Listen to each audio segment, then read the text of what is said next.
Okay, we're going to start the meeting. We have a long agenda tonight, and I would just like to kind of start on time here. If everyone could take their spots. Also, we do have the sign-up sheet for anyone if they wish to sign up to speak. Okay, at tonight's meeting we have Janet, Alan, Ginny, Sherry, Nancy, Dick, Milton, Andy representing the board. Lynn will not be able to join us tonight. Chow may call in. And Greg, I suspect, is on his way. Greg's sitting right there. Oh, hey, Well. Greg. Where? Greg. Where is he? Under the table? Wait a minute. Wait a minute. I don't think you can do that. Yep. You can't do remember, that. Remember, we have the seating chart for the folks in the back. So Yeah, you have to sit where. Oh. No. That's where she normally sits. Yeah. That's normally sits. It was a Good. mistake. Okay, it was a I mistake. just think Good. You were right. Good. Because we do have the seating chart for the folks in the back as we live stream this. Whatever. And for senior staff, we have Susan, and I believe Sherry will be joining us later. Okay, I will remind everyone that this meeting is being streamed and recorded. Read our civility principles. Speak kindly, don't speak ill. Accept and give constructive criticism. Apologize earnestly. Respect others' opinions. Respect other people's time. Okay, closed meetings. So there was a audit committee closed meeting held June 25th, 2018. The committee members were James Young, Greg Schwinn, Ginny Thomas, and Dick. Oh, this one was June, sorry, and Andy Stack. The vote to close was 4-0-0. Meeting was closed at 8 p.m., opened at 9:24 p.m. The purpose of the meeting was to review internal audit reports, and it was closed under Section 1 and 4 of the HOA Association, discussion of matters pertaining to employees and personnel, in consultation with staff personnel, consultants, attorneys, board members, and other persons in connection with pending or potential litigation or other legal matters. Excuse me, Chow is wanting to call in, but he's wondering if the conference line is open. Valerie will. There was a closed meeting of the Board of Directors on June 28th. Dick, Lynn, Janet, Alan, Milton, Nancy, Greg, Andy, Ginny, Chow, and Sherry were all in attendance. Vote to close was 10-0-0. It was closed at 9:40 and opened at 11:07 p.m. It was closed under Section 6 of the HOA, consideration of the terms or conditions of a business transaction in the negotiation stage if the disclosure could adversely affect the economic interests of a homeowners association. The purpose of the meeting was to consider a business transaction. There was also a closed meeting of the Risk Management Committee on June 28, 2016. Committee members were Lynn, Milton, Nancy, Richard Shaw, and Susan. The vote to close was 5-0-0. It was closed at 6:40 p.m. and opened at 7:20 p.m. It was closed under Section 4 of the HOA, consultation with staff personnel, consultants, attorneys, board members, or other persons in connection with pending or potential litigation or other legal matters. The purpose of the meeting was to discuss the general liability self-insurance program and to review incidents. And there was a meeting of the Architectural Resource Committee on Monday, July 9th. Members present were Deb Bach, Tom Mungo, and Gracie Bradford. The meeting was closed at 1:03 p.m. and opened at 3:03 p.m. The vote to close was 3-0-0. Reason to close was HOA Section 4, consultation with staff personnel, consultants, attorneys, or other persons in connection with pending or potential litigation. And the purpose was discussion of new and ongoing covenant cases. That is all I have in terms of closed and special meetings. Is there a motion to approve the agenda? Welcome, Chow. There- Yeah, hello. So move. Nancy moved. Is there a second? Second. Ginny seconded. Any discussion? All those in favor? Yes, Unanimous. Okay.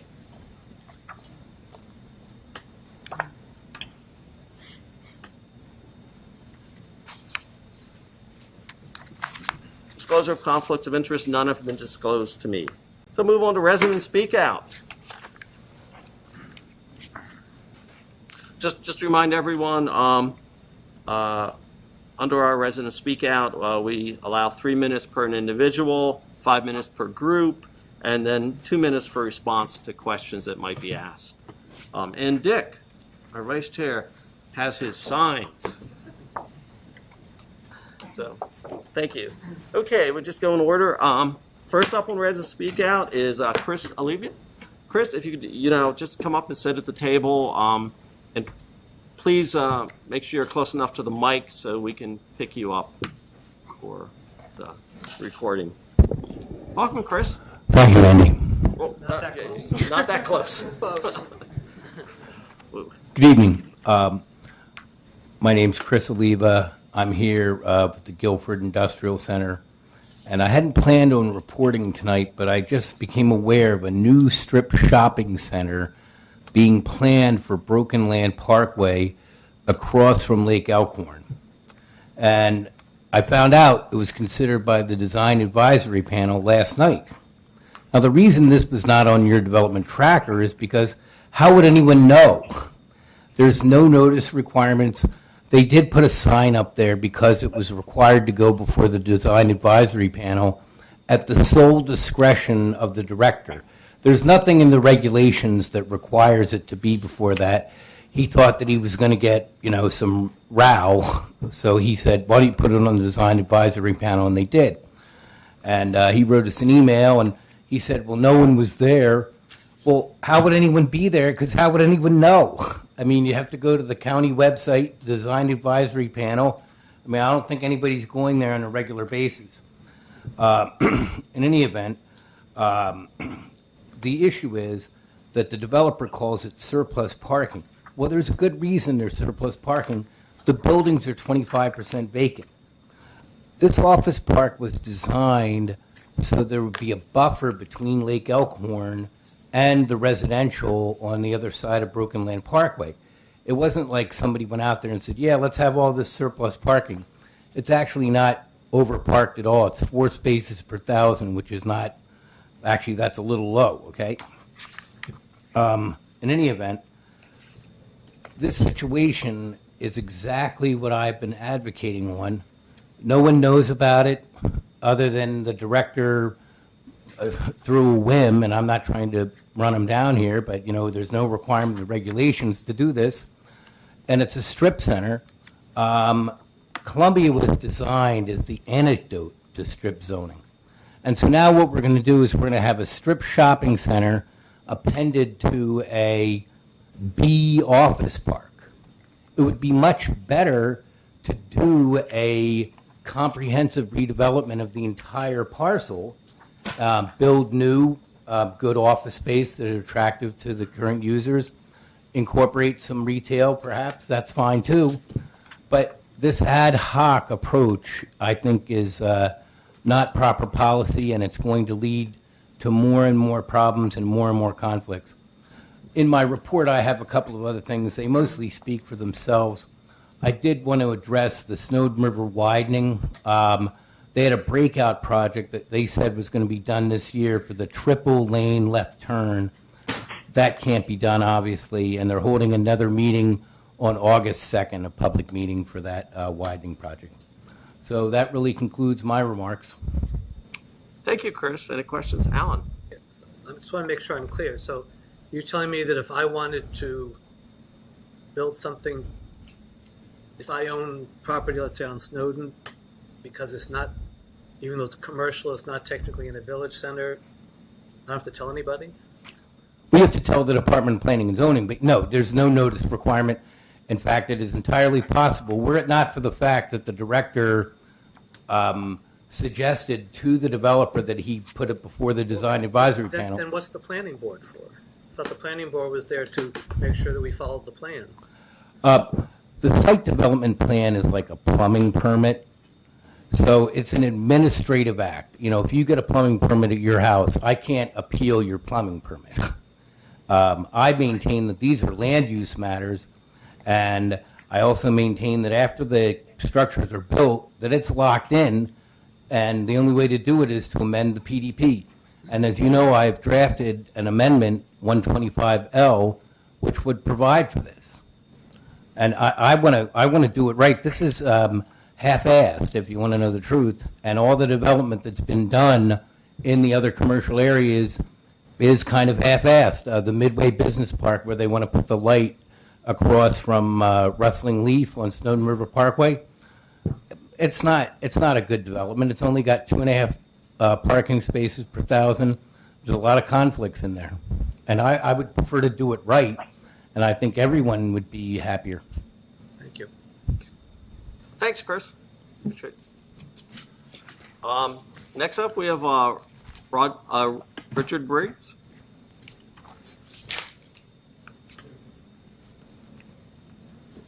Richard, welcome. Thank you very much, Andrew. Nice to see you. I just wanted to follow up. I just had a conversation with my representative about the same issue, so I'll be brief. About 6 to 8 weeks ago, I wrote a letter to the board about my dissatisfaction with some of the things going on with CA Fitness, and specifically referring to the firing of 2 employees who had a combined 40 years experience, and in my eyes were some of the friendliest, most effective employees there. I realize that's a personnel decision, but that's what brought some of my dissatisfaction with CA Fitness to a head. I normally use Supreme.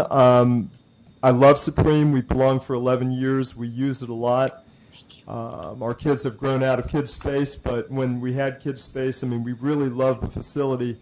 The best analogy I can use is to a restaurant that you go quite often and you start to see the cracks, and I'll just leave it at that. But I think some of the things that I've noticed most is a lack of staff in the fitness areas.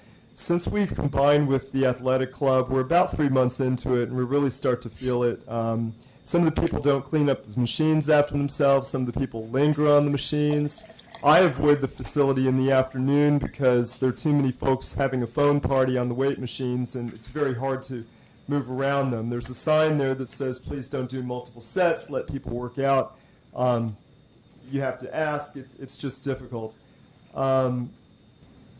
I was talking to a guy yesterday at the outdoor pool, and he said, you know, I don't like swimming at Supreme because there's not a fast, medium, slow lane. So you have people that don't share. So I think that, again, lovely facility, but etiquette is not promoted. I've had conversations with management in the past where they assured me that that would happen, and really it hasn't. I think it's important to share the facility. I think we really feel it with the athletic club being closed. And I'd like to see a lot more staff in the fitness areas. I was concerned when staff that I respect, and every time I fill out the surveys, by the way, I say glowing things about the staff because I think they hire great people. But they're crowded at the front of the house, and we just don't see them in the fitness areas, and it's needed there to keep the flow. Other than that, I just think it can be run a lot more effectively. When I complain about the lack of fans, about equipment that's broken, that's unplugged, I shouldn't notice things like that. As a member, I think the staff should be attending to that. And a lot of times I don't get responses, and that concerns me, and I don't think that's in keeping with CA's strategic plan. So just really Thank you. wanted to follow Sure. up tonight. Questions? Greg. How long have you been going to the gyms? 11 years. That's about in line with me too. I mean, maybe your experience is different, but I've over those years, I mean, I've just rarely seen folks out on the floor, you know, guiding traffic, as it were. You know, telling people to, you know, enforcing etiquette. I don't think Things like that. I enforcing mean, is the right word, just promoting etiquette. Yeah. Whatever verb you want to choose, but I mean, in your experience, I mean, maybe I missed it. Did we used to do? Did you used to Yeah. see staff doing that? Yes. How long ago? Probably going back to 2009-10. In my memory, yeah. A couple of the fitness trainers used to be more active on the floor as well, and I think they're only working hours when they're doing training. So yes. So I mean, again, some people will say, "Oh yeah, sorry about that," or "I'll work in," or whatever. Some don't. Not a huge deal, but I do think I've had conversations with the GM, and she agreed that etiquette does need to be promoted, and they realize that that's important in a shared facility. Alan? We've become aware that I'm not sure exactly where within CA, but we've been replacing employees with contractors. Were these, to your knowledge, were these two employees replaced with other full-time employees? Were there no replacement? Were there contractors brought I in? don't know. I've been told different things. I think the head of housekeeping may have been replaced by a contractor, but I'm not sure. And then my friend, I think he was just let go. He didn't see eye to eye with management, and I guess they couldn't reassign him. But, this is a relationship you gain with the facility. Just a small example, there's been a wall-mounted fan that's been broken for 4 or 5 months on the treadmills. The treadmills are in a pretty dead area of the room. I've filled out 4 cards, mentioned to a couple of people, "Oh yeah, we'll get it. It's not fixed." Not a huge deal, but that shouldn't be the kind of thing that I have to bring to people's attention repeatedly. Thank you. Sure, thank you. Thanks, Richard. Anything else? Thank you very much. Okay. Looks like next up is Joel Hurwitz. Joel?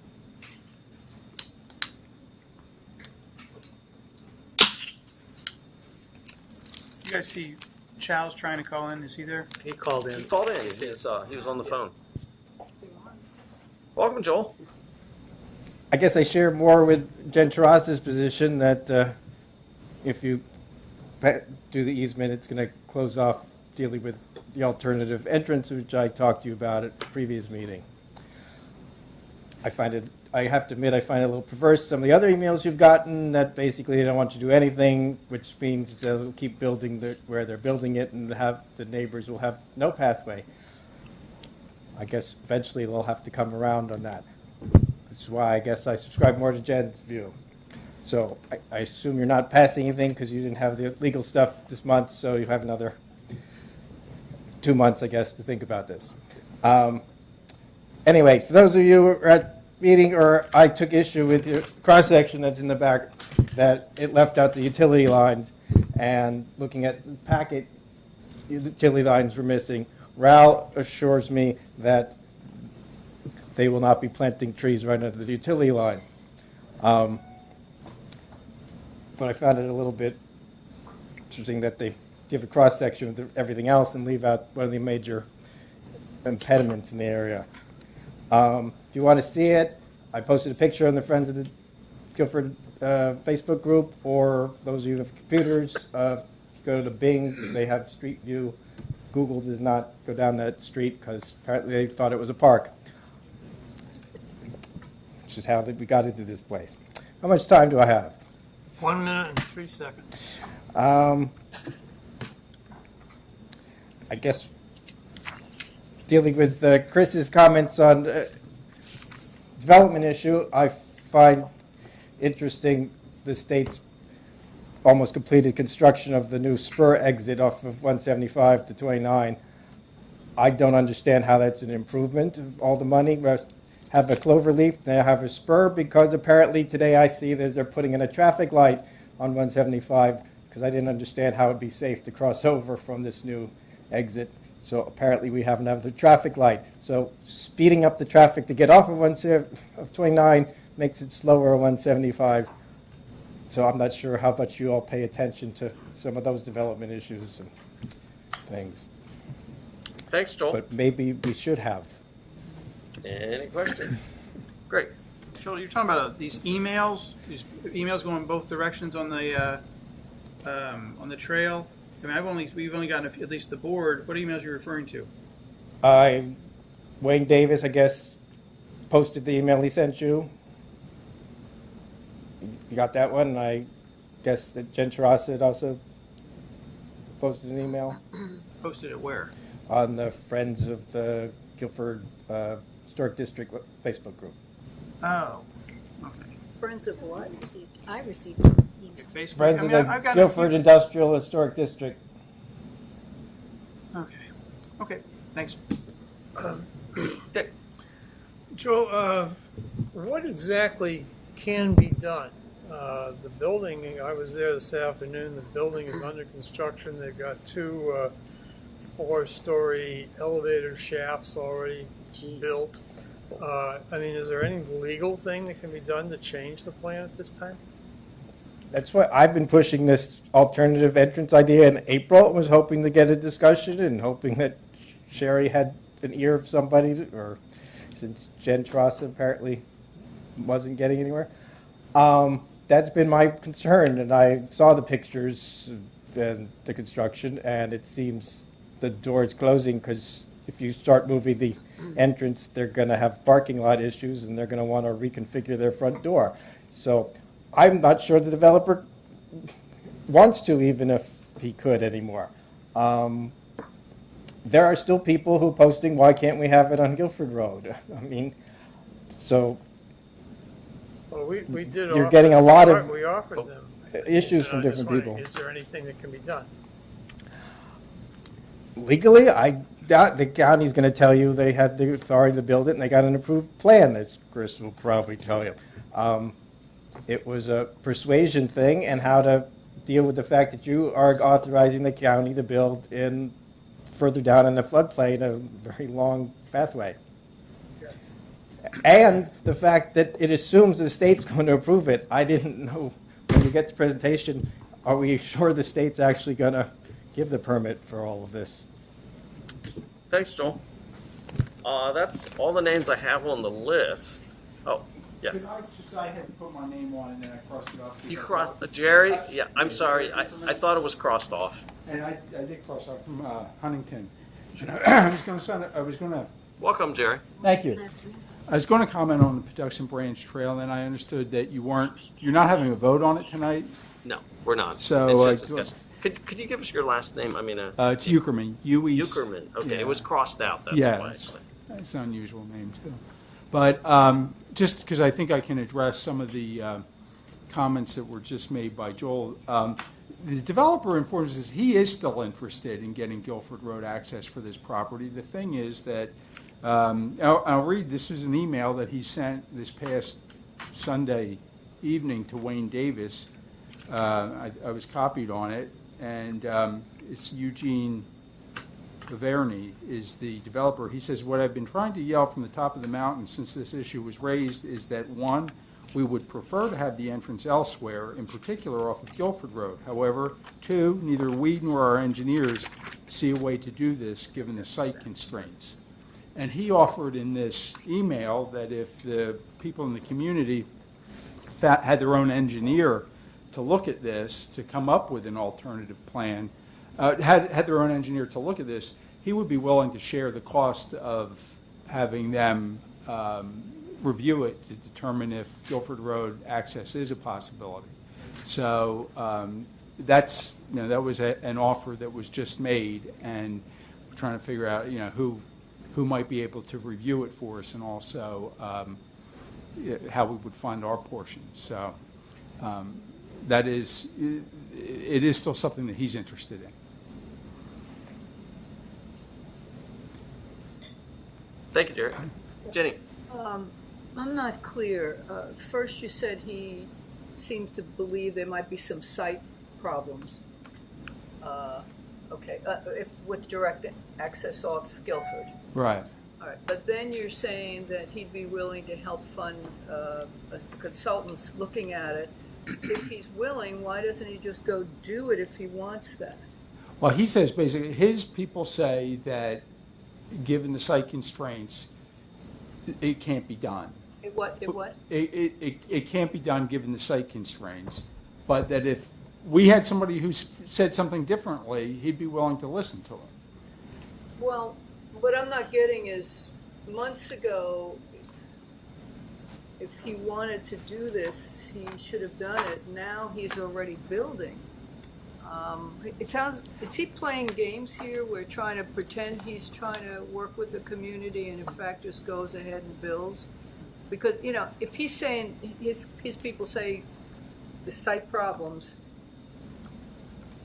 I don't know that that's the case. Well, we met with him in May also about this, and he said that he always wanted Guilford Road access. In fact, I think he met with the CA early on to see if that could be worked out, and then that didn't get very far. But that if he had had Guilford Road access from the beginning, he would have built a different building, and it would have been more easily done then. But now, because he's not going to change the building, you know, in terms of I don't think the layout, the footprint of the building. So any Guilford Road access now would have to be able to work with the building that is being built.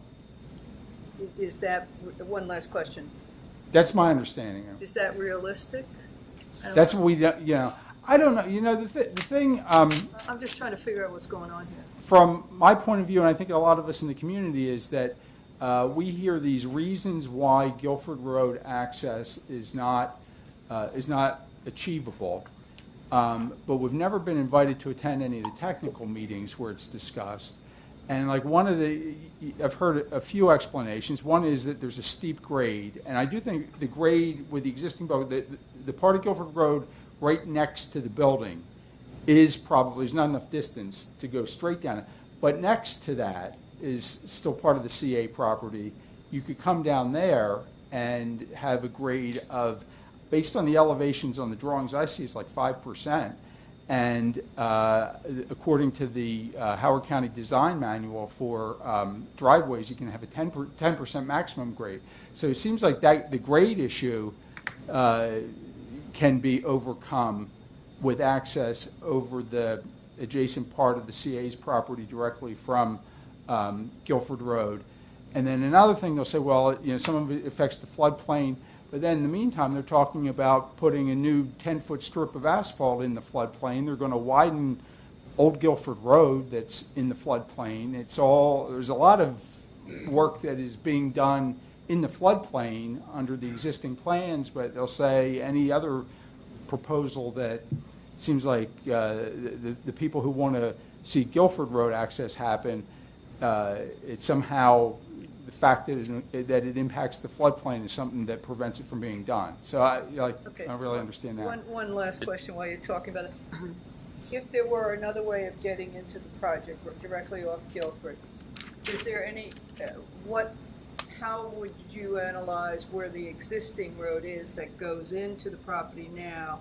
Would there be sufficient site distance there not to create any traffic problems? You know, I think the opening there, I think that would be an issue that made the opening for I would anticipate that if they work this out, that at some point Old Guilford Road could be abandoned and it wouldn't be a road anymore. But there is the driveway into the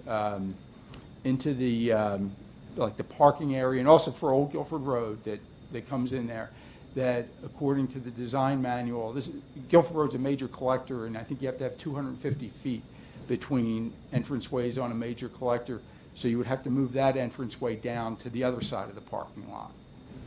Right now, it's kind of, that entrance is on the upriver side of the parking lot, but I think you could move it to the downriver side of the parking lot, and then abandon and close off Old Guilford Road. Okay, Sherry? Yeah, I just want to say, President. are you aware that what you've just described is what we called at the last village board meeting Plan B? So that is Plan B, and there is a Plan C. So there are really three options that have been floated. So the one that you're talking about is now being called Plan B. Okay, thank you. I was out of town for the meeting, so. Okay, thank you very much. Thank you. I think we're going to talk about the production training. I just want to ask one question. All right, Jerry, one more question. I was trying to find out, what do you want CA to do? Is there anything in particular you would like us as a board to do? I would like to see, I think, you know, a lot of us in the community, we kind of are not convinced that the county or whoever tried very hard to get this Guilford Road access. I'd like to make another effort to see if that can be achieved. This is my own personal, I'm just speaking for myself here. See if that can be achieved. And if it can, like, go for that. And if it can't be, then I think probably the county's plan, like as a last resort kind of This would thing. be a county decision. I mean, is there something we're supposed to do? Well, anything that any resolution is going to involve somebody, the CA giving access to somebody over some CA property. Like now, they need an easement to put the redirected path on it, and the kind of the solutions plan B involves putting a driveway over the CA's property. So, one way or the other, the CA is going to have to be involved and give its blessing. Okay, thank you. Thanks, Chair. Anyone else? No, thank you very much for speaking up. Milton, could you pass this down to? Okay, Chairman's remarks. I did submit my remarks. If you have any questions, the only thing I would add is I was able to attend the Meriwether Artists in Residence activity last night. It was quite interesting. Our art center staff was there, and hopefully they made some contacts with the artists. Okay, we're on to reports and presentations. First up, President's Report. Milton, anything you want to? Basically, all of you have received the report in writing. Do you have any questions from us? I had a question about the HR software that was being evaluated. Can you describe what the goal of that software will be?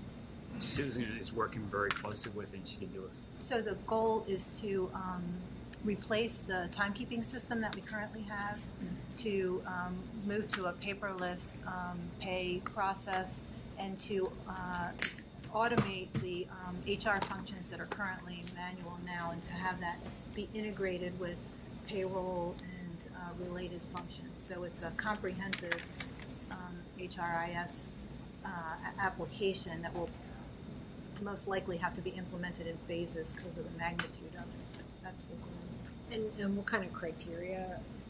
Like what are the most important features?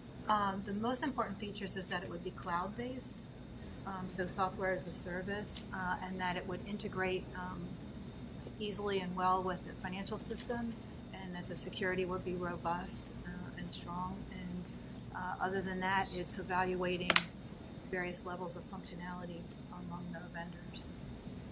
Nope. And Janet, one other point is that we're also addressing with this software a long-standing recommendation coming out of the audit committee.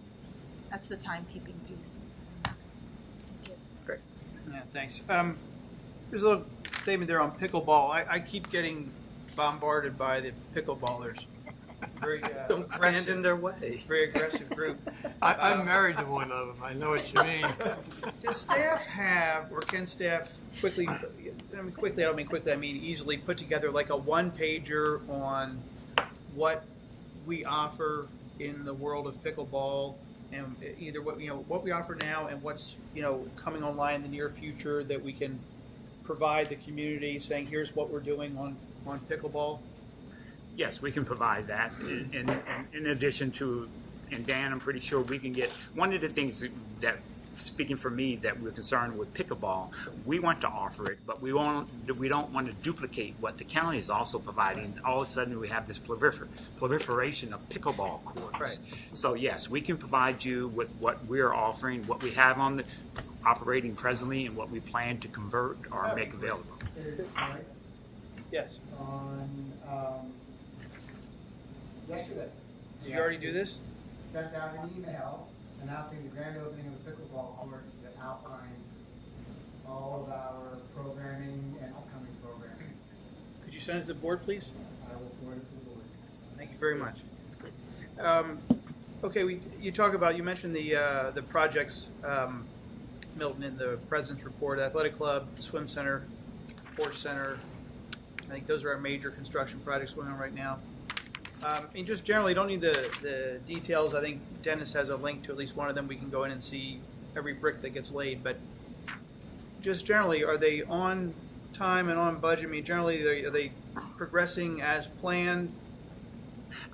Based on the information I have, yes, they're progressing as planned. We're still looking at the biggest one being the athletic club. We're still looking for a late fall, hoping November timeframe to reopen. The horse center, we're doing that in phases. Right now, I think we're working on the roof. Correct. Yes. Okay, and the swim center too. Again, Oh, everything's the swim center, that's right now. That's the roof. We're working on the roof also. Is that a timeline for completion of that? That's phase 3, and the amount of rain that we've had has hurt the schedule, but we're trying to make that up. Like we're planning to work this weekend, although I just looked at the weather, so it's rain again this weekend on Sunday. So we're trying to make up whatever time we can, but the weather for a roofing, outdoor roofing is horrible. Right. And I just say, just if we could generally just get the good, comfortable feeling that things are on time and on schedule, and if they're not, just to start maybe resetting folks' expectations if we need to, just so we don't shock people. And also, remember that we don't have another work session until September, but we Right. will come back in September once again with the capital improvement, with a work session, roughly 15 minutes covering the status of all of our large capital projects. Right. Okay, on Fairway, what's just generally the status of the repairs? How many holes are playable? And what are we looking at with Fairway? We reopened the bridge at hole number 6 today, I think at 2 o'clock or 1 o'clock. And so how many holes do we have? 18. We've been playing 18 for the last several weeks. 18? Yeah, we've been playing 18 for the last several weeks. Okay. It's rerouted. And just, I mean, generally the course condition, I mean, is it at least decent? Yeah, It's both good. courses are in good condition. Again, understanding we've had the deluge, the biblical deluge, but Yeah, I won't say the courses are great, but both courses are in good condition, both from the winter kill and from the flood damage. okay, thanks. Any other, Alan? Yeah. I've lost track. Where are we on the staff review of the amendment that Chris Oliva and others put together around our potential?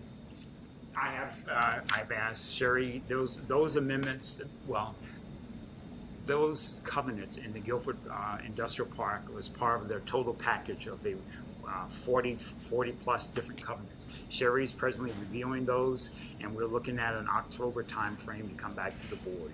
We have those documents that Chris and Brian has provided us, and we're incorporating those in our review. Thank you. We will have recommendations also. Any other? Milton? One other, quickly, well, not quickly. I want to introduce our new Chief Marketing Officer, Miss Laura Sittler.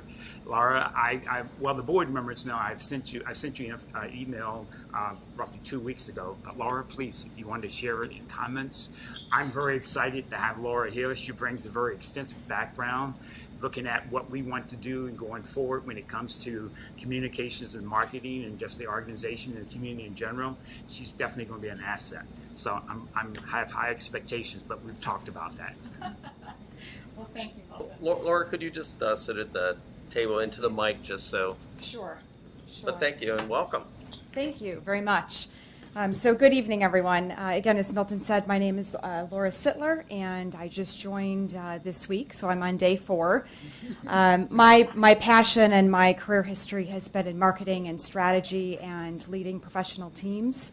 I'm very excited to be here. My history includes marketing and strategic work across a number of different industries, consumer products, goods, beverage and food and beverage services, and most recently in higher education, working for Laureate Education, a global network of institutions in Baltimore. So I am very excited to be here. I've received a very warm welcome. I know there are a lot of opportunities ahead, and I look forward to leading those initiatives to help deliver against the CA mission as well as serving our community here in Columbia. Thank you. Great. Thanks, Laura. Thanks, Laura. Good to meet you. Welcome. Welcome.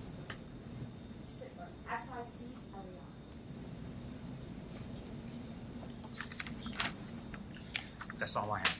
Thanks, Milton. Okay. Chow? Yes, I can hear you. Well, let's see what's here. I was going to ask if you had any questions. I can hear you. Next up, Thought I heard. next up, we have the report from Lynn. Unfortunately, Lynn could not be with us tonight. Yep, well, Lynn's not here to answer, but. No. Well, we do Other have people. other board members. There are board members here. Lynn reports that they brought the cost down quite a bit on the butterfly. And I was just wondering, does that mean there's been some redesign or what exactly is happening? Yes, and some rethought, Good. rethinking, redesign, whether we needed to have certain things as part of that building. That's good to hear. Are you going to be letting us know what the changes are? I don't know. I mean, right now, well, I should say this. Yes, but I don't know when. I mean, I don't know if things have really firmed up to the point where we have something to share. There's no contract. They're still negotiating. Right. Okay. Well, I think we're all curious to see, and congratulations on bringing that cost down. Well, I have a question there. Jenny. Andy? could you share with us what the use will be? You know, why would you even consider the butterfly building? What will it do? What's the purpose? I can send that to the board, but the better description than just. I mean, generally I know, but I'd rather just. I can send the board a description of that. Okay. Good. Alan? I understand, Greg, you're filling in for somebody who left the Inner Harbor Board, is that correct? Yes. Are you a temporary fill-in, or are you filling in the remainder of their term, or what's the, I mean, are they looking for someone to fill in permanently, or are you it until somebody decides you're not it?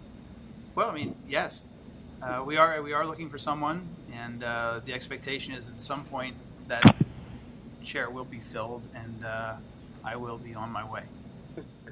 And that is, Janet, are you? I'm officially on also.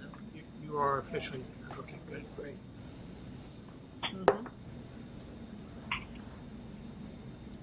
Okay, well, the next item, easement request from Howard County, so Milton?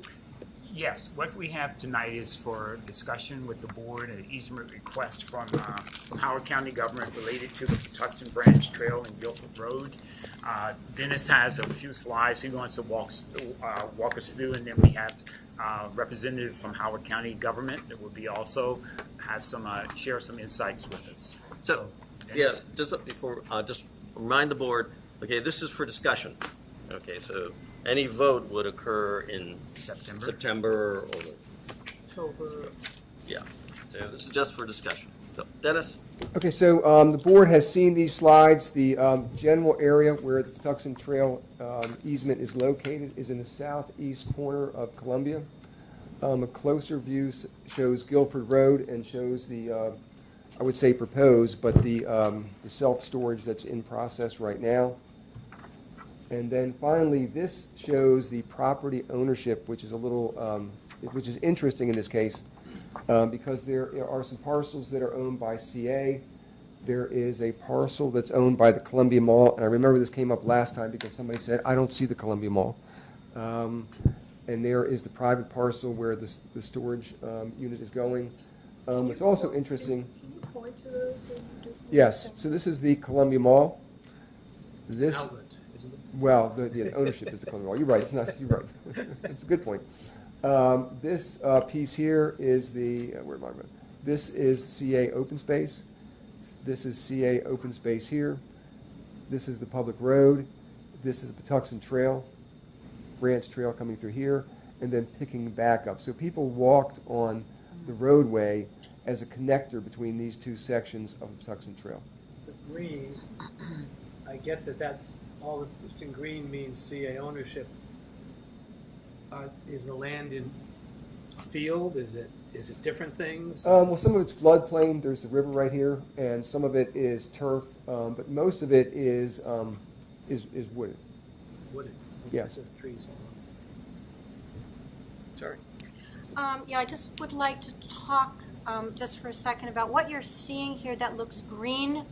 That is not, remember that you're looking down here, that is not exactly distance. This is an incline going down to the river. So this is not a broad field, and I think, Alan, that's exactly what it looks like, but that's not the topography of the actual land. The land is, there is the surface trail. There is a very small strip on that level, and then the rest of that green is going down to the river. So it's a little deceptive from the way it looks right here. Can you explain what this dagger is? So you're talking about this Right here, this orange stripe. So the lines are property lines. So that's a property line right there. They were both shown as CA property. Right. So we have a lot of parcels that touch each Oh, other. so yes. it's a parcel, but we own both. Yes. Okay. So what's interesting, which is not shown on here, which Andy pointed out to me, is that there is a very small parcel. Not only does the Columbia Mall own this parcel over here, but they own a tiny bit of land right on the edge here, right at the roadway. You have to blow up the Howard County map 20 times to even see it. But this is a tiny little sliver of land that might be 10 feet wide at the bottom and narrows to nothing at the top. Which would further complicate any decision to come in off of this road right here. When you say Columbia Mall, does that mean General Growth or? They're going by General Growth now. But I think the property says Columbia Mall. And they named their Future site property. of a new Sears. Yes. Much smaller. The river's down through here. Well, Right, we'll keep going. yeah. Here, as you can see a little bit of the river. So this shows the proposed pathway orientation. Again, this is the self-storage. This is the CA open space here. The pathway would be fully on CA open space. There is a grade change. The grade drops. There's a grade elevation change between the roadway and the proposed pathway. Dennis. So that really narrow part where the river's close to the open space, how far is that? I can't. So the pathway is 10 feet wide, so that's maybe 50 feet. 30 feet. That question did come up at the Kingston Transport Board meeting, and the answer was 50 feet. Just Okay, let's let Dennis kind of go through the presentation. so the hatched area is the proposed easement, the Howard County easement area, which again is I think is expected. It's a little different than some of our other easements because we expanded the easement beyond 10 feet of a maintenance strip on both sides, so that they have maintenance for everything on the self-storage side. So some of this is more than 10 feet, and normally our maintenance strip is just 10 feet. But it doesn't make sense for CA to maintain 2 feet in that area, and the county would maintain all of that. Nancy. So, is CA the one that's going to construct this pathway, No. or is the developer? Well, actually, the county is going to do it under. They're going to put somebody on contract to do it. CA would not, and the developer wouldn't either. So we find the easement application by Howard County technically complete and approvable. It meets the side slope requirements in terms of drainage, in terms of landscaping. Some of the details, of course, have to be worked out. This is just a schematic drawing, but the county has generally been in other pathways a good partner, and it wouldn't be approved until they had a full set of construction documents, and we looked in detail at everything they had proposed. One of the things we added, there are a couple of stormwater outfalls. There's one here and one here that go through CA property. And we've asked the county to improve those outfalls and also to take long-term maintenance of those outfalls. And they've agreed to do that. Oh, the county agreed to do that? I'm sorry. Yes. Okay. Sure. Yeah, the newly constructed outfall, I guess there was a question that was raised from an environmental consultant about whether that connects to a sewer or whether that just goes directly into the river. And so I guess my question now also is, did CA give an easement for the creation of that? It was an existing easement. We It was didn't an give existing It was existing easement from CA from CA to the county. to the county. Correct. So the county would have given the easement in turn to the developer? Yes. Janet. Under that They, circumstance. they actually allowed the developer to connect to that pipe. They didn't give an easement to the developer, but the developer connected to that pipe, which gave them the stormwater outfall that they needed. Dennis, would that be required to be modernized according to current standards, or would that be grandfathered into whatever outfall was existing? It wouldn't be required to be, it would be grandfathered in, but we would require the county to make improvements to it that would meet our standards now. And the county has been willing to do that. They're not big outfalls, but we want to make sure we don't own an area that's going to erode or be a problem for us in the future. And you know what? I'd say it's their water. They created it, and I don't want that to become our problem. And they've agreed. They're not hard to work with. Nancy. You said that they're going to maintain the new pathway, is that right? That they're going to maintain the pathway, that's correct. Now, there's a concern about that because nobody maintains property like CA does. Well, thank you. So, what if they're not maintaining it the way we would like it to be maintained? We haven't had that problem. So if they don't maintain it to our standards, they don't maintain some of their. It seems as though they're not as quick to get on their pathways, like if a tree goes down, because I hear about that in Dorsey Hall, because there are a lot of places where there are county pathways. Lake Elkhorn. So that pathway around that lake is not all maintained by CA. I don't know if anybody's seen a difference in the way it's maintained, but some of that is county. That doesn't answer the question. What's in the easement that protects Columbia residents should the county not maintain it as we would want them to? We could put something in the easement that would protect us from that. So there's nothing in there. There's nothing. Well, the easement's not written yet. But I hadn't considered that they might not be good at maintaining it. But we can add that into this agreement and any future agreement also. Greg. The path from Elkhorn to the old bridge, that's right here. The county maintains that, right? Correct. Yeah, I mean, so the county already maintains this whole stretch, right? And I will admit, there's sometimes that path needs Some help. like with the encroachment of trees and things like that. But I mean, this would be just the county essentially is already doing it, so we would just let the county keep doing it, right? Correct. Sure. Yeah, so does that mean that Howard County will be responsible for the snow removal on that road? Yes. Okay. And paving and maintenance of Old Guilford Road? So, well, that's not part of the easement area, but I'm assuming they would. Any improvements that would be part of it. The developer has some responsibility for improvements on Old Guilford Road, but that would be a better question for the county. Okay, and the last, another question that I have is, with this CA property, I'm confused about the legal aspect of this. Would CA's property still be considered open space, even Yes. if it's improved with this path? Absolutely. It still counts as open space? Absolutely. Okay, even though it's in the stream buffer? Yes. We have a lot of pathways in the stream buffer. We have a lot of Okay. land in the stream buffers.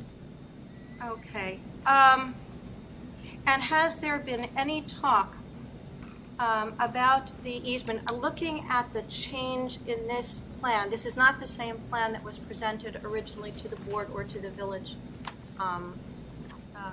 board. And the area that's shown in green, dark green below the storage facility, Here? isn't that owned by the property developer? The property, some of that is, yes. My understanding from looking at the site development plan that is all owned by the developer, since that's where the original 1830s stone house was, and all of that was knocked down. That didn't come through CA. You're talking about this house right here. Right. Correct. And everything below it. Here, yes. Everything below it, so that whole area in green on the previous map that you showed You're right. is not CA. You're right. It cuts down. It cuts straight down through here.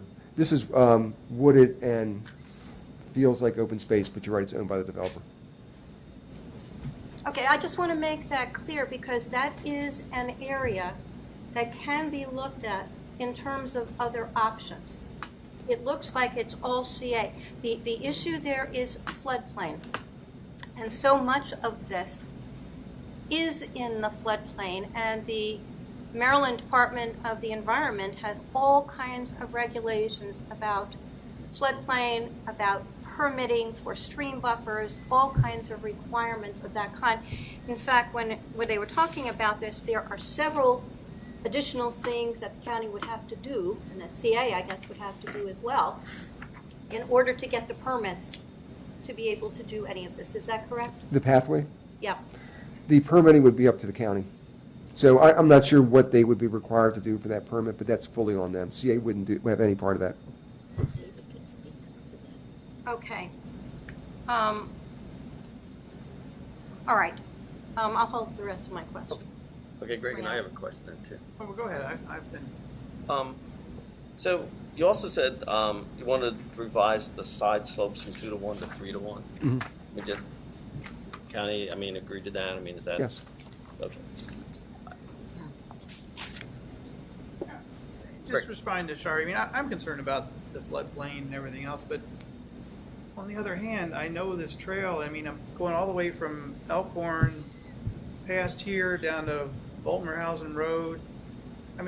Most of that trail is right next to the Daggone River. Maybe even closer than this is proposed. So I get it, but I'm just like, well, how is this different or worse? Now let's ask you, Dennis, is this different or worse than sections of this trail that are already there? It's consistent with trails we have throughout Columbia. So we have trails that are closer to we have trails that are being impacted by the stream or by the wetland areas that we've had to repair. 50 feet is not bad. Sure. Okay. And I technically, didn't want to start a fight. okay, no.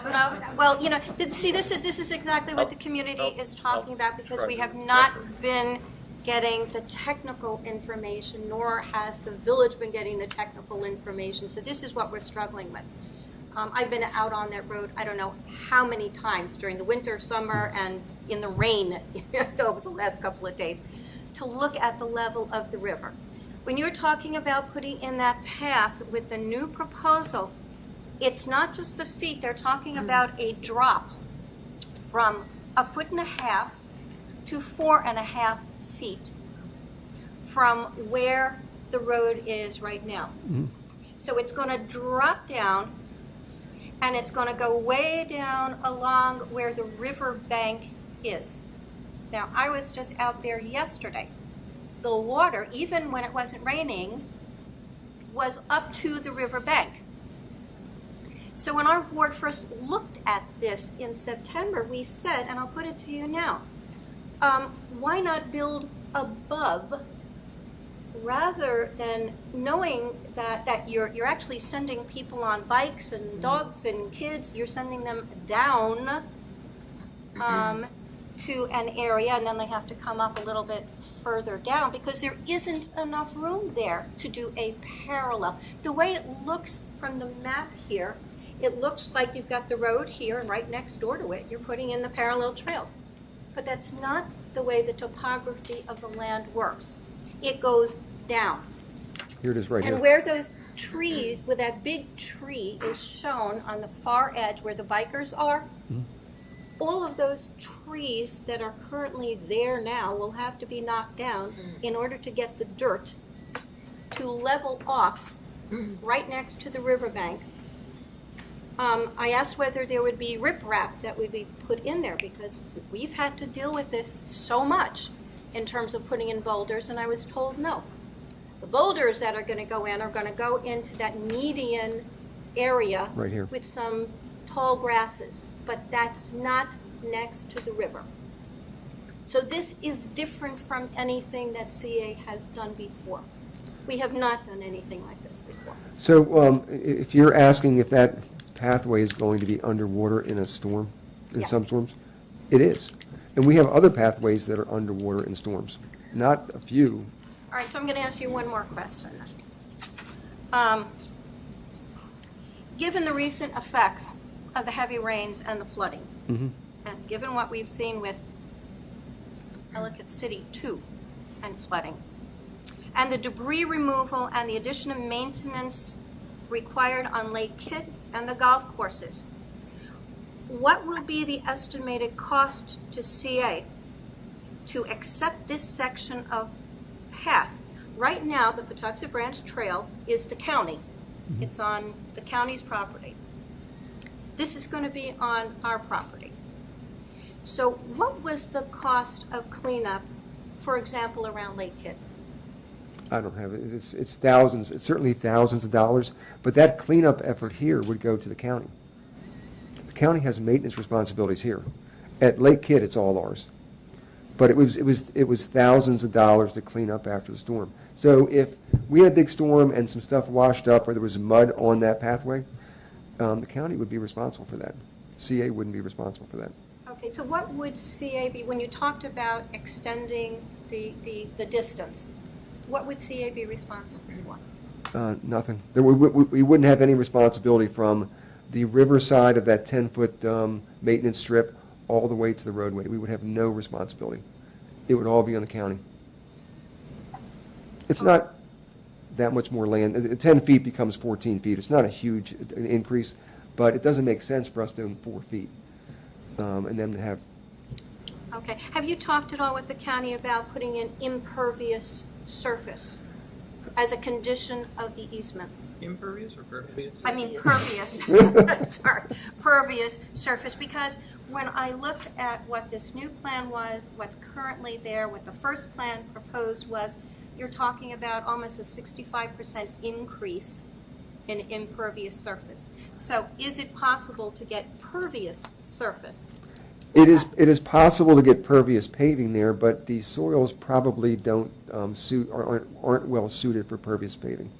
It's in a wet area anyway, and so pervious paving percolates through. Some place like Anne Arundel County that's really sandy, that's terrific. It goes right through and just disappears. In most of Howard County, the soils have a lot of clay, or they're in wet areas, and so you might get a case where the water is actually coming up through, depending on the water table. So it's probably not a good fit for pervious paving. We could ask them, we could require them to do some geotech. Yeah, it might be worthwhile. But we can do that, but my gut tells me it's not going to be a good fit. Okay, and the other question that I had about this is the developer said that they were willing to put in robust landscaping, and they were and reforestation. But my understanding from looking at the ECP was that the reforestation was going to be money that was going to be put into a reforestation fund, which can actually put up trees in, I don't know, Jessup, not necessarily trees on their property. So CA is maintaining a buffer around one side of that 4-story building, which will really help to conceal it from Guilford Road, and I think that's an excellent thing. But there are houses on the other side of that river that can look out on that property. Can we insert that reforestation requirement as a condition of an easement? So that area is already pretty heavily wooded, and so I'm not sure that reforestation, again, we can look at that and we can require that. Not wooded anymore. Well, where the pathway is going to go in that buffer probably will end up being cleared, just as you said. But below that, it's scrub and wooded. I'm not sure it's a good fit for reforestation, but we'll look at it. Certainly, it's a good idea, but I'm not sure that this particular spot is a good fit. So you don't think trees are going to go in there? Well, there are trees there now. And the question is, how many more trees would you install? And it's also a case, what's the right number of trees to create a canopy that provides some buffer? Because if you put too many trees in, they tend to crowd each other, and it's not healthy. And one of the things I learned during the Symphony Woods management plan is that more is not always better. And so we'd have to look at how many are there relative to how many should be there and what's a good fit for a wooded area. So can we talk with John McCoy as far as the watershed is concerned about some of the things that are used to slow the flow? John McCoy is going to absolutely be involved in the outfalls. And he would also, so any stormwater management that goes anywhere near our property, he's involved in. Absolutely. Okay, so all of those will be off of our property. So the stormwater outfalls are on our property, and they were and they are now. But And they'll you be can put more in. no, they're not proposing to put any more in, but they're going to. We asked them to improve them. We weren't happy with the way they looked, and so we asked them to improve them. And actually, they said yes, we're not happy with them either, and we were going to do that anyway. But regardless, they are definitely going to do it now, and they're going to take over maintenance. Alan, and then Nancy, and then Jenny. Alan. My reading of this, just based on, and I'm nowhere near as involved as Sherry has been, is that the county created this mess by not thinking about the impact of this development on the trail. What's in it for us to help them out? Why don't we just tell them, figure it out, do something about it? Because I honestly, I think what's good for, this is good for Columbia to create a continuation of the pathway, and it's good for Columbia. And if it means helping the county make this happen, I think we should do it. Nancy. How do you quantify robust landscaping? I don't. Well, so, we'll look at the plans in detail, and again, it's not the sheer number of trees, it's the quality of trees, how they're spaced, the variety, and so we're not looking just for numbers, because you can put cheap street trees in and have 100, but it's really just junk. Jenny. Yeah. The before and after the path we're talking about, I guess blue lines, is that county-owned path or is that CA? It's CA. So this is a CA parcel here. No, I don't mean the parcel. I'm talking about the path system. The path system. Oh, the path system? That will connect to this new path. Is that county or CA? CA. But it's maintained by the county. Correct. It's the county. I'm talking about the one that is Yes. the new one. It's on our property, but it's maintained by the county. Correct. Just like this will be. But it's if it our happens. property. Okay. If you approve it. Yeah, okay. No. I just wanted to quickly respond to Alan's question. Is that I don't view as helping the county out, because the county, we work with the county all throughout the year on easement requests. And my position on this project is, ever since CA has been at the table with the discussion, I wanted to see how CA could be part of the resolution. So whether a developer was coming to make a request, I was going to bring that to the board also. So regardless of who is making a request for an easement, I said I would bring that to the board, understanding the board would make the final decision. Great. Yeah, and to that point, we heard, and I received an email from Jen Terrassa saying the developer is trying to say that he's willing to do all this, and all may not be lost as far as an entry from Guilford Road. But then he said, hold on, there are some site constraints. I mean, you've been doing this a while, you've been involved in a while. Is there any viable, feasible way for folks to expect that we could somehow, because I think everybody wants it, but that we could somehow see the entrance move to Guilford Road? I don't think so. So the developer maximized his land area by pushing it down closer to the elevation of the road. And there's it's higher up on Guilford Road, and he would have had to adjust for that change in grade somewhere on his site, and he gets more bang for his buck by starting at a lower grade and coming in at a lower point. Because my point is that we would, love to, everybody wants to see this thing from the other side, but, and I agree with you, Alan, the county really this is their mess. And like I said to Val Lasdens, it is really unfair for them to put this cost on taxpayers. But, I can't see us cutting off our nose to spite our face by saying, whatever the expression is, by saying, well, fine, we're just not going to, grant an easement. because the county did this, I think we still do have an obligation to the extent we can to help residents. This is, like I said, the last time we discussed at the meeting, this is an important trail. This is one of those central spines, and regardless of what the county may have done, I still think we have an obligation to try to help keep this thing open to the extent we can.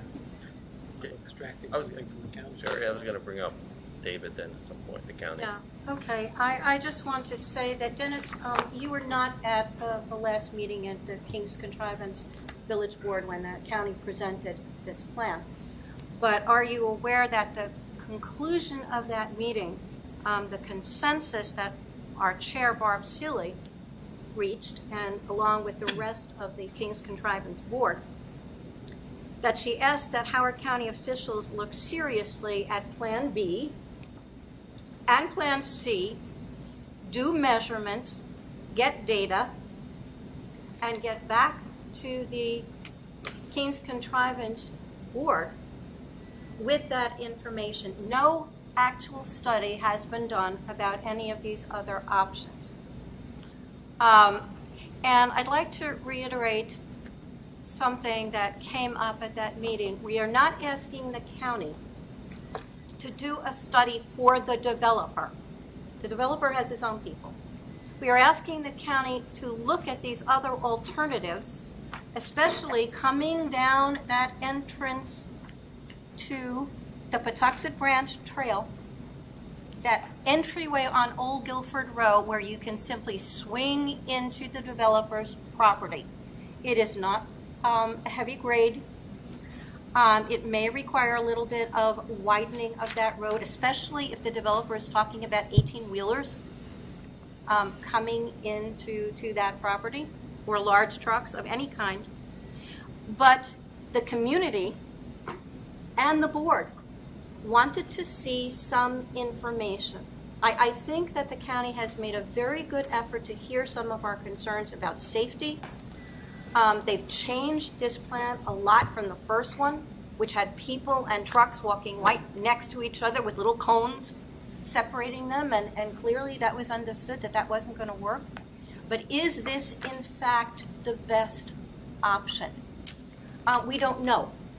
We don't know yet. So, Greg, I don't think we can close the door on this until we get some kind of more objective data about any of those other options. And that's what I would like to ask the board to do tonight, is to get behind our village in its request. So I actually have a motion to make, but if anybody else has a question. Well, we're not doing voting tonight. I know. I just, Right. I will hold that for tonight, but please bear in mind that our village has been looking at this in detail. In detail. We have been walking that road since the beginning of September, when that building was first knocked down and nobody knew what was happening. Make the motion. Make it. All right, do you want to hear the motion? Alan. Just do it. She can make the motion. Make the motion. Okay, so thank you. This is the motion I would like to make, that the CA board send a letter of support to County Executive Kittleman, asking him to support the King's Contrivance community and the King's Contrivance Village Board request for a full study of alternative storage facility entrance options, including Plan B and Plan C, as requested by the King's Contrivance Village Chair, Barb Seeley, and the King's Contrivance Village Board. I'll second I said we weren't voting on any of the stuff tonight, right? that. No, it's not up That's to you, what Andy. It's not up to you. I seconded the motion. Can we finish our presentation? So just to answer Shari's question, so what I was talking about was coming in off of Guilford up top here where the grade is it changes significant. It is technically possible to come across here, which is I think is concept B, and it's technically possible to come up here, which is concept C. And I'm aware of those, and I've looked hard at those. But that's really, if the developer is not willing to do that, that's not going to happen. But it's technically possible. Okay, so it is feasible, in the words of the civil engineer who is out there with me, it is feasible. In the words of the environmental consultant, there is less destruction doing it that way let me get his words here. Less disturbance with the Plan B entrance. So I think there are things that are worth looking at here, rather than shutting it down. Let's at least get more information. Give the county a chance to come up, and they might Yep. be able to answer some of your questions. Alan, you had a question. Sherry, well, first of all, I have to say, although I appreciate the getting the motion out, since this was in our agenda, not as a voting thing, I'd be uncomfortable. Whether I support it or not, I'd be uncomfortable having a vote when we said we weren't going to have it. But my question to you is, I heard you say earlier, Sherry, that you didn't like it when the path was right up against the road with the cones, but I also heard you say you wanted the path higher up. How do you not have it right up against the road with the cones separating, but still have it higher up? You can elevate it. Literally fill? Yeah, actually elevate it. You're talking about So rather than going down closer to the river, you can elevate it up above where it floods. But you're talking about adding soil and... Yeah. Okay, I just want to be clear. Yeah. But let's try to let. So with me tonight, David Lee is anxious to come up. He's with Howard County Constituent Services, and he has a full team here. David? Welcome, David. Good evening. Good evening, and We meet again. we do. Good to see you again. And thank you for the opportunity to come before you and request this easement. With me tonight are Phil Nichols. I'm with the County Executive's Office. Phil is my colleague there. Raul Delarme with Rec and Parks. Chris Etoff with our Office of Transportation. He's our Bike and Ped Coordinator. And Chad Edmondson, who is with Department of Planning and Zoning. He's one of our engineering review chiefs. So just to give the board an update, as you know, we presented this concept plan to the Kingston Tri-Province Village Board last Wednesday. And my recollection of the takeaway from that village board meeting was that we asked the developer to consider these plans, not that the county study the alternative entrances, which we did. So we sent an email to the developer and asked him and sent him both this, and I don't know if the concept plans that were drafted by Al Edwards is okay. So Al Edwards actually prepared a couple of concept plans as well, and we provided the plans to the developer and asked him to share them with his engineer and for his engineer to get back to him and to us. We heard verbally back from the developer yesterday, and we asked him to supply something in writing, which he did late today. I sent that to Dennis and to Milton earlier. I don't know if that was shared with the board members or not. I was waiting until the meeting because I got it just. Yeah, it was sent to us probably right around 5:30 or so. So we forwarded it on as soon as we received it. But I'd like to share the text of that email if that's okay with the board. And so this email is from Rob Vogel, who is the developer's engineer. He says, Mr. Perverni and Mr. Mizell, who are the developers, have recently provided me a schematic plan relocating the facility entrance further east, closer to Guilford Road. This configuration is not acceptable for various reasons. Specifically, the proximity of the entrance to the Guilford Road connector creates a difficult movement for vehicles and may also interfere with traffic using the trail parking. The building has been designed to accomplish specific vehicular circulation, loading movements, customer parking, security, and office space. The building is under construction and cannot be changed. Lastly, the building was specifically cited to minimize impacts to the floodplain, environmental features, specimen trees, and to maximize the retention of existing vegetation, serving as a visual buffer. The proposed configuration has the opposite effect. The developers have been cooperating with the county in modifying the road section in order to accomplish the proposed pathway. Please feel free to contact me with any questions. And so what I'd like to point out is that I think the Plan B, which would come in right through this white section here, and the Plan C over here. What the engineer is pointing out is that this facility was sited to minimize the impact on the floodplain. And the floodplain line is this yellow dotted line right here. And so both of those proposals would actually disturb more of the floodplain. The whole point of putting the entrance here was that this was the narrowest part. So, this road is already here, so that's already being disturbed. But any additional disturbance would be minimized by putting it at the narrowest part of the floodplain here, rather than somewhere over here or over here. And so that's why they chose this particular entrance where they did. And so to put the entrance somewhere else would actually disturb more of the floodplain, remove more specimen trees, remove more vegetation, and remove more of the natural buffer that's there now.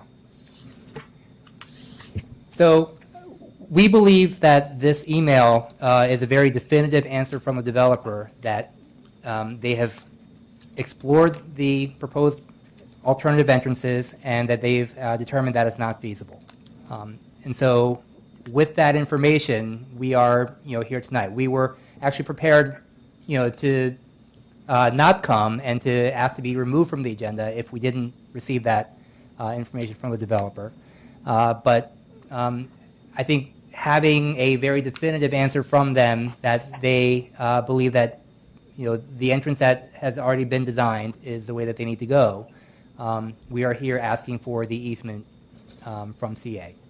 And we can certainly, we have Raul and Chris who can explain more about the details of the actual path.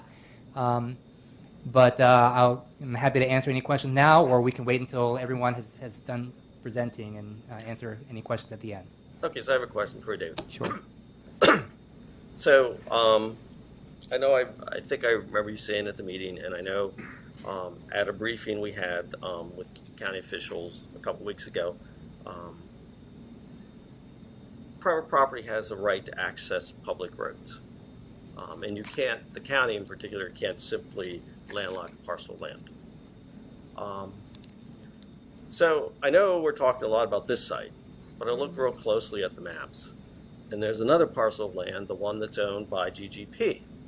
So regardless of what happens with this one, you can't close this road, right? Because that cuts off access to the GGP property, right?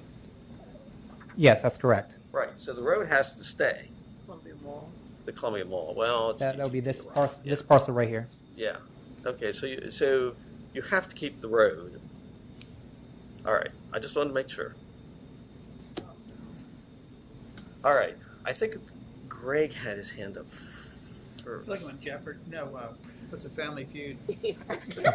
I'm trying to keep them all straight. I know a bunch of people. David, you're not a robot, right? I mean, you have some training in this. You don't have to accept just everything a developer tells you, right? Sure. You can apply your own knowledge, and I mean, if we look back at this floodplain argument, they're saying, well, if we build our entrance somewhere else, it's going to do more damage to the floodplain or something like that than the current entrance. Can we go back to that slide where you show the floodplain line? I mean, if there is more, it's not much more, is it? I mean, it's like where they built, they've already gone into the floodplain right there. If they go in particular, there's another place where it sort of goes down close to the road there. Right here. Right, Sure. and then over there, it's, I mean, these are, 10s and 20 feet here. I mean, I know what they're saying, but do you just simply have to accept this, or can you go back to the developer and say, we really don't think your response, really has any significant weight, because you could do this. I mean, why isn't there like a dialogue going on instead of saying we asked, they said no, now we want the easement? I mean, what happened to this has been my problem all along, David, is that the county hasn't been pushing back and negotiating and trying to get a better result. It just seems to be, well, we sent an email, we asked, we got their no, and now we're doing what we're doing. I mean, why won't you go back to the developer? So that's something that I think Chad might be able to answer a little bit better, because he reviews plans and approves them all the time with the county. Welcome, Chad. Thank you.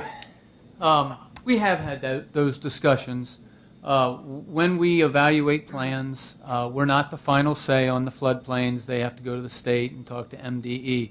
When the county applies their regulations, the first thing we apply is we look at the amount of disturbance to a floodplain. We evaluate where they could come in at from a public road. And anyone looking at that plan can see where, as David described, that's the thinnest part of the floodplain where they originally came in. The road is there, and if they change it now, you will be coming across from the short Old Guilford Road portion a larger piece of the floodplain that is wooded, and you will pretty much remove every remaining tree on that site to get that driveway across there. So there is a balance. It's also, we don't want to fill floodplains, so the section they have there where their portion of the driveway is actually in a cut section. It's actually lowered. So when MDE looks at these things, who gets the final say? They've got to get the permits. The final say is you don't want to lose the floodplain volume. You don't want to put impediments to the floodplain. You don't want to build things up. You actually want to be net neutral or bring it down so that you're actually creating a larger volume or larger space. That section right there where they had the road entrance, the driveway entrance, actually accomplishes that, which gives them the best chance of getting the permits they need. It still doesn't answer the question. I mean, I hear what you're saying, but to me, I don't see a significant difference. Yes, it's already cut where they have the driveway. I understand that. But I just don't see a significant difference between where they have it now and at least one of the plans, which is to put it just further east on Old Guilford Road, right? Yep. I mean, I don't see a significant difference between where it is, where they have it, and that plan. I mean, you're right on the plan of putting it over further to the east. Well, there might be more, but again, I just don't. Again, still don't get why didn't you push back and say, yeah, we see what you're saying, but the difference isn't enough to to really make a difference. Well, keep in mind it's not just the road that's going to be moved. Directly below the words proposed storage facility, there's a blue circle there. That's their stormwater facility. So when they bring that across, they're going to have to put that in a lower section of the site because they have to drain that driveway into it. That's also going to get larger. So the road is going to go basically next to the storage facility. Then they'll have to bring that stormwater facility to the low side, which is going to take down more trees. And that facility is going to have to then cut through and tie back into that storm drain outfall shown by the black line. So it's going to continue just to keep lowering and lowering on the site and just losing the trees and disturbing the floodplain. It's with respect to the amount of floodplains on there, it will pretty much go through the whole floodplain. So it's not just the road. Sherry's next, and then. No, I'm going to yield to Nancy. Okay. Go ahead, Nancy. Well, Ginny was next, and then Nancy. No, go ahead. All right, Nancy. Hi, David. All right. There are a number of concerns here, but one of the biggest one is why they even accepted this to begin with, without informing CA. And today we just heard about a strip center that the county apparently is considering putting on broken land. And I think that the biggest concern that I have is what feels like, to me, disrespect for Columbia and CA and what we represent. And that this is another example of the county simply saying, okay, we approved it, done. And, well, I'm sitting here and this is what I'm listening to, and that's essentially what happened. And now they're under construction, which we wouldn't have known if Sherry hadn't told us. So I think that, and I did this when Val was here not long ago. I told him, this may be the process, because he kept saying, but this is the process. The process, excuse my French, sucks, and it needs to be changed. This is no way to do business. Columbia has been here for 50 years now. It is near and dear to our hearts. It may not be near and dear to your heart, and I understand that, but it is to ours, and you really need to learn to respect where we are coming from. We are not happy with this. We're stuck with it. We're going to have a strip center, apparently, because the county decided we're going to have a strip center. It's simply wrong, and it's just not a way to work well with others. Thank you, and it's noted. we certainly want to work well and have a great relationship with CA. And so to the extent that you feel that we aren't, I apologize for that. I think that there are a couple of different aspects to, I think, the source of your frustration. One has to do with communication, and we acknowledge that that's a problem, and I think Val Lassens has already said that we are working on, that we're going to, focus on that as part of the code rewrite. The code says what it does, but, to the extent that we can improve communication and have, better lines of communication through the review and approval process, we want to do that. In terms of the use of this particular site, this site was zoned M1 decades ago, and it's not something that we did, in the past couple years. This was done decades ago. It's interesting that there's Newtown zoning all around it, but this is zoned M1. That was the act of, previous councils and administrations. That was not us. But having said that, since it's zoned M1, the property owner has certain uses that they can make of that property as a matter of right, and that's what they're doing. And so, to the extent that, we could have, worked more with CA, we want to do that. There are certain things that are out of our control, like what private property owners decide to do with their property as a matter of right. Dick, and then Sharon. I'd just like to remind the board that the developer did come to CA originally and ask for an easement to take their driveway off of Guilford Road. We offered to negotiate with them, and they decided to turn us down on that. So it's not like this came completely out of the blue. I think they balked at the possibility of having to pay our annual assessment, and that's why they went in the back door there.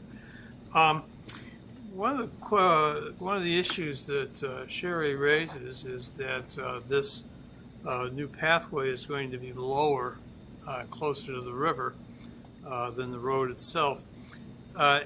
Has any consideration been given to, or has it been thought of, that maybe a boardwalk of some kind that would be raised would be an option, or is that out of the question? I think that would be prohibitively expensive. Raul can come up and probably talk about what a boardwalk might cost as opposed to a paved pathway, but I think it's probably in a different universe in terms of cost. For that. Jerry and Milton. Yeah, so this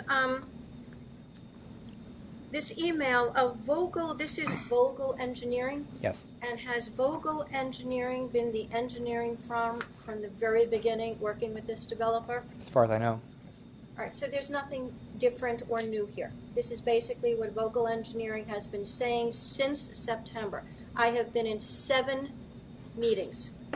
I have sat in 7 meetings, and Vogel Engineering has not volunteered anything.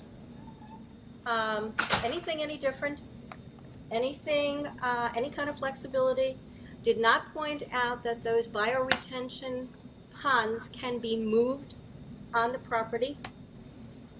Those are movable, and that whole green area, which is the developer's area, the below where that bioretention pond is, that's all open. That's all open. There are no trees there. There are no trees almost going up to Old Guilford Road turn down, because when I was out there with a civil engineer, I went out to get an expert opinion. You can look through the trees that remain and see the open ground. So it's not that you're knocking down a whole series of trees. Most of those trees have already been taken down. They were not specimen trees. There were just a very few left on that property. All that green is now brown and empty. I just want to make sure that people who are looking at this understand that. The other thing, the statement that about the effect on the land, that there's less disturbance if you go in all the way down the road. With this proposal, we're going from the current Patuxent Branch Trail, which has like a 22-foot wide surface. to something that would be 34 feet times 750 feet, going all the way down to where where that other property picks up, the other part of the trail picks up beyond the cul-de-sac. So you were talking about a huge increase in impervious surface. You were talking about knocking down more trees. You were talking about the amount of volume of water that is going to be spilling into the river. And I understand that there were some permits and studies that were supposed to be done about the water that were never done by the developer. So we don't have that information on what the effects will be. And because CA has property all around there, as property owners, we are property owners, don't we have a right to have that information? The same right that the developer has? All the information is not in. And so Plan B and Plan C still need to be studied to see what the costs are, what the benefits are, what the options are. We cannot foreclose this examination simply because the original engineering firm doesn't want to change anything. I don't know what studies were required that haven't been done. I can't speak on that. What I can tell you is that we can study everything to its fullest extent, but at the end of the day, if the developer is not willing to do it, then all those studies mean nothing. Who knows We can what the study- required studies are? I don't know what required studies are being discussed that haven't been done. The county has what we need. So let me answer a little quick. Does the developer have all the permits he needs?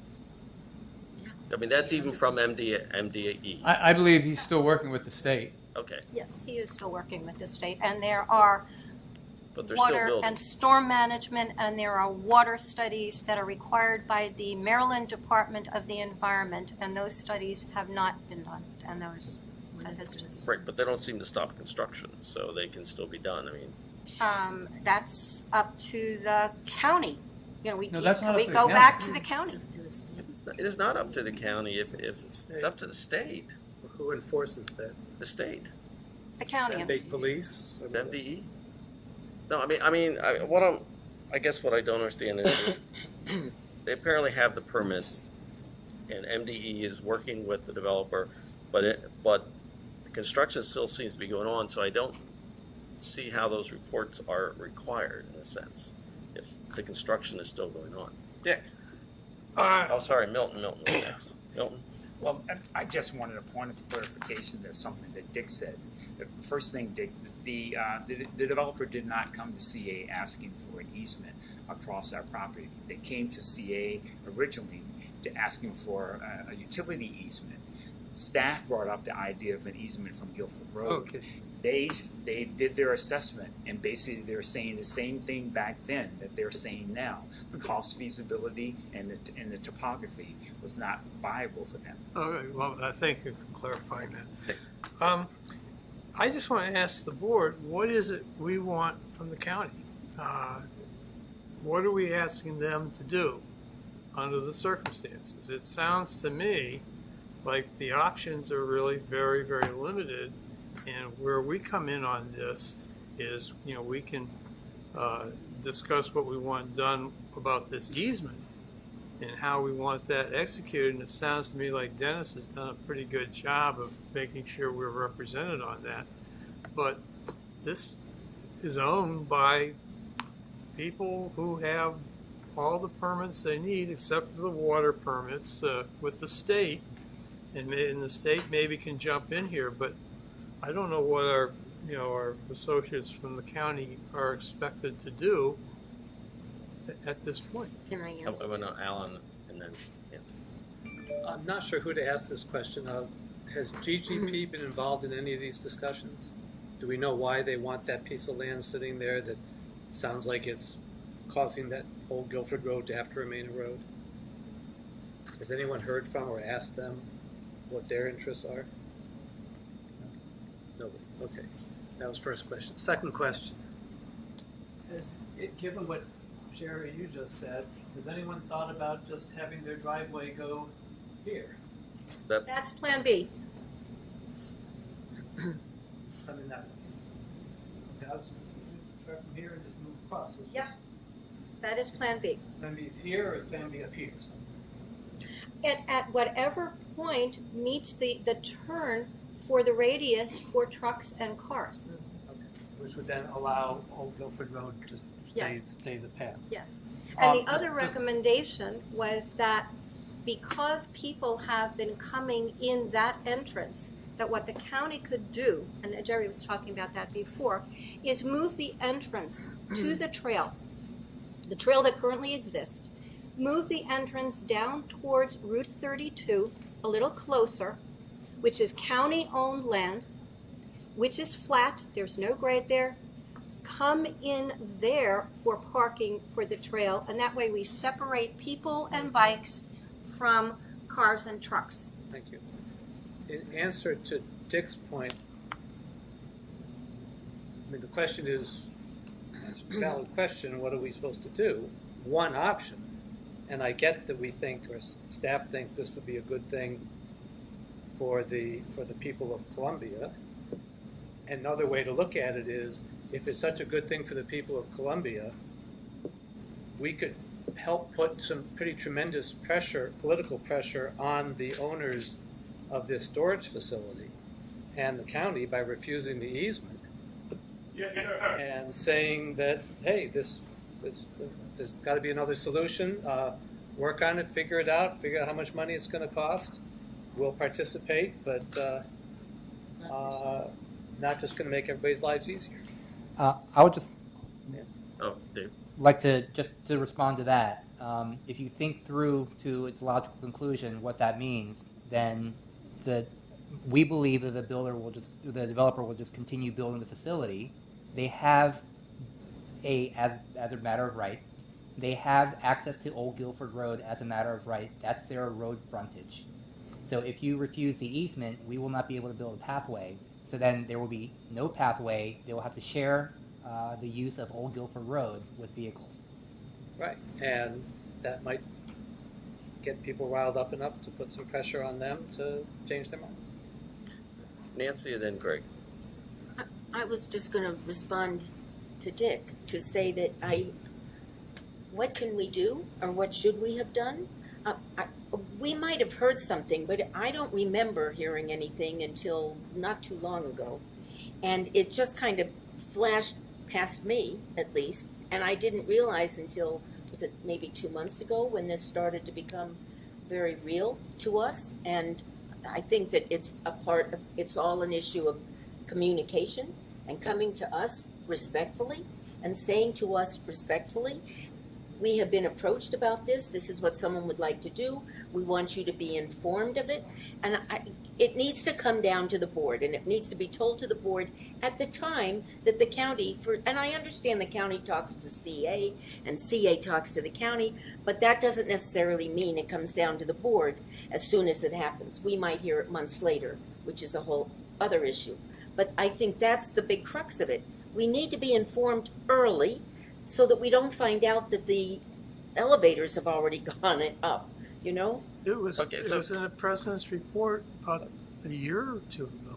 Okay. So let me just say something, because to try to address this, because I've been working with Milton, working with Jane. Staff is going to actually do an assessment of our open space properties and the out parcel properties, particularly from a zoning, so that we do not get caught in this type of situation before. So we can be, more proactive, and it is going to be done. I mean, it's not going to be done immediately, okay? But that is one of the things that staff is going to do, and the board will see that analysis. This just simply pointed out to us that we have these situations, and maybe we need to figure out where they are and pay better attention. So at least then, we'll have the data and we can kind of look at it. So I think that's something that we can do from our end. I'll worry about the county later, but at least we can address something. Greg. Yeah, no, that's encouraging to hear you know, months before they started clearing this land, I saw that house had been knocked down. Months. And it really, and I just thought, oh, they knocked it down. Maybe it was unsafe. I don't know what the deal was. And I wish I had said something back then, just inquired, why did you know, if someone had said, why did they knock that old house down? Maybe we could avoid, either way, it's water, you know, under the bridge at this point. But my problem is that we just, you know, I look at what the developer's already done. Those ponds are there. They dug them out. The building is going up. Plan B, I have a problem with, because I have to agree with these gentlemen that really does plow through the entire, that there's so much that's all that floodplain is disturbed.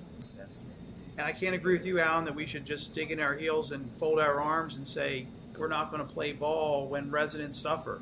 I just think we have to do the best we can to learn from this and try to serve the residents as best we can, which to me means trying to get them a safe trail at a safe distance from what is going to turn back into a road. And then again, just try to learn what we can to not, again, exact some type of revenge at the expense of our residents by not agreeing to some type of easement to make this happen. I'm not happy about it, but I'm looking at the best options. Janet? I was just curious. I know that Howard County does have some environmental enforcement, and I was curious if you could speak to that at all in lieu of the state, because I had a conversation with the state at one point, and they said, "Oh, that's delegated to Howard County." So I don't remember the specifics of that question, but I'm wondering if you can speak to environmental enforcement that the county is responsible for. Yeah. So once a plan is fully approved, as this one is, and they've got all their permits, at that point, that's the amount of disturbance and the type of construction that can go within that area. So at that point, our enforcement is to make sure they stay within the bounds of what they're allowed to build. The enforcement part comes is when they step outside of that. Okay, thank you. Sherry, I'm going to wrap it up and then David. Yeah, we would like to have Raul and Chris come up and just point out some of the features of the path if we could All right. as well. Sure. Yeah, can I just make a statement that the Maryland Department of the Environment did come out. There was a team that came out and looked at the site, and there were quite a number of violations at the site. And there is a report that was made about that. Where is that? I mean, where does a report like that go? I can get you more information about that. I know that you do want to talk about the actual. I can get you that information. Raul and Chris?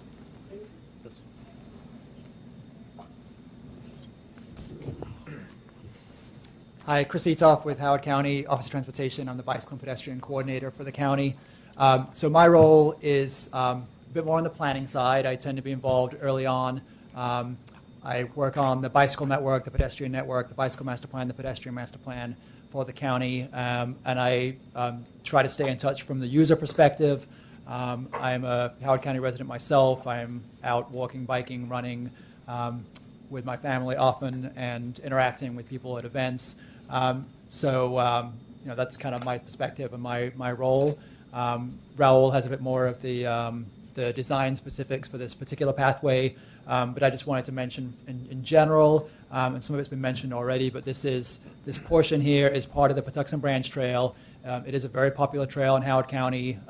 Various uses. People use it for transportation. People use it for recreation, family use, walking, biking, jogging. I'm sure you guys are all very familiar, especially those of you that are from this area, how popular this trail is.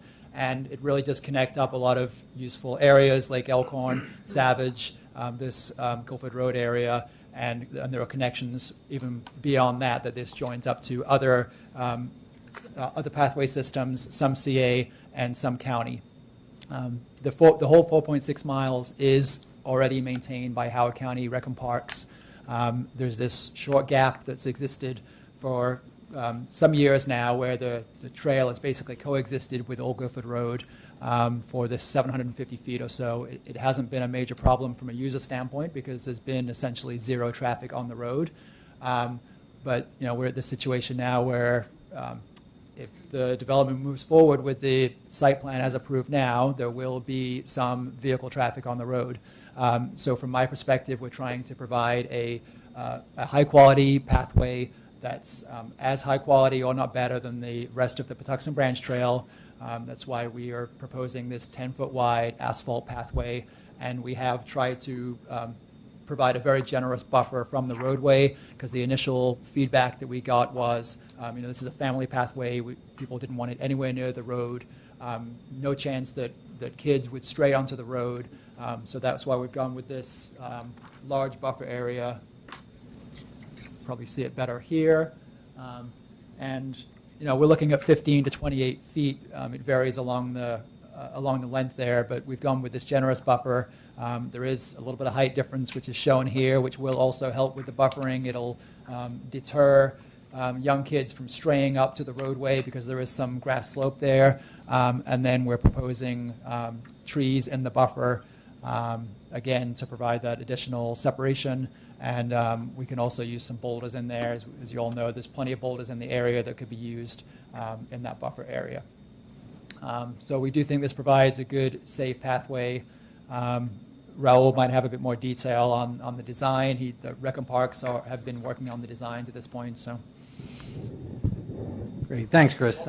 My name is Raul Delarme. I'm a Bureau Chief of Capital Projects, Park Planning, and Construction for the Department of Recreation and Parks. Yes, we were given the task of designing this pathway, knowing that this development was, possibly going to go in and like Chris said, would become a public road, which would have more vehicles on it. So we basically took the opportunity after, talking with community and also, different people within Chris's office, to try and set this pathway as far away from the road as we could. I mean, below this pathway is an existing, I'm not sure, you can go back to one of the drawings. There is an existing sewer main that, go to the aerial, I might show it. You have your mouse. Sorry, go back up.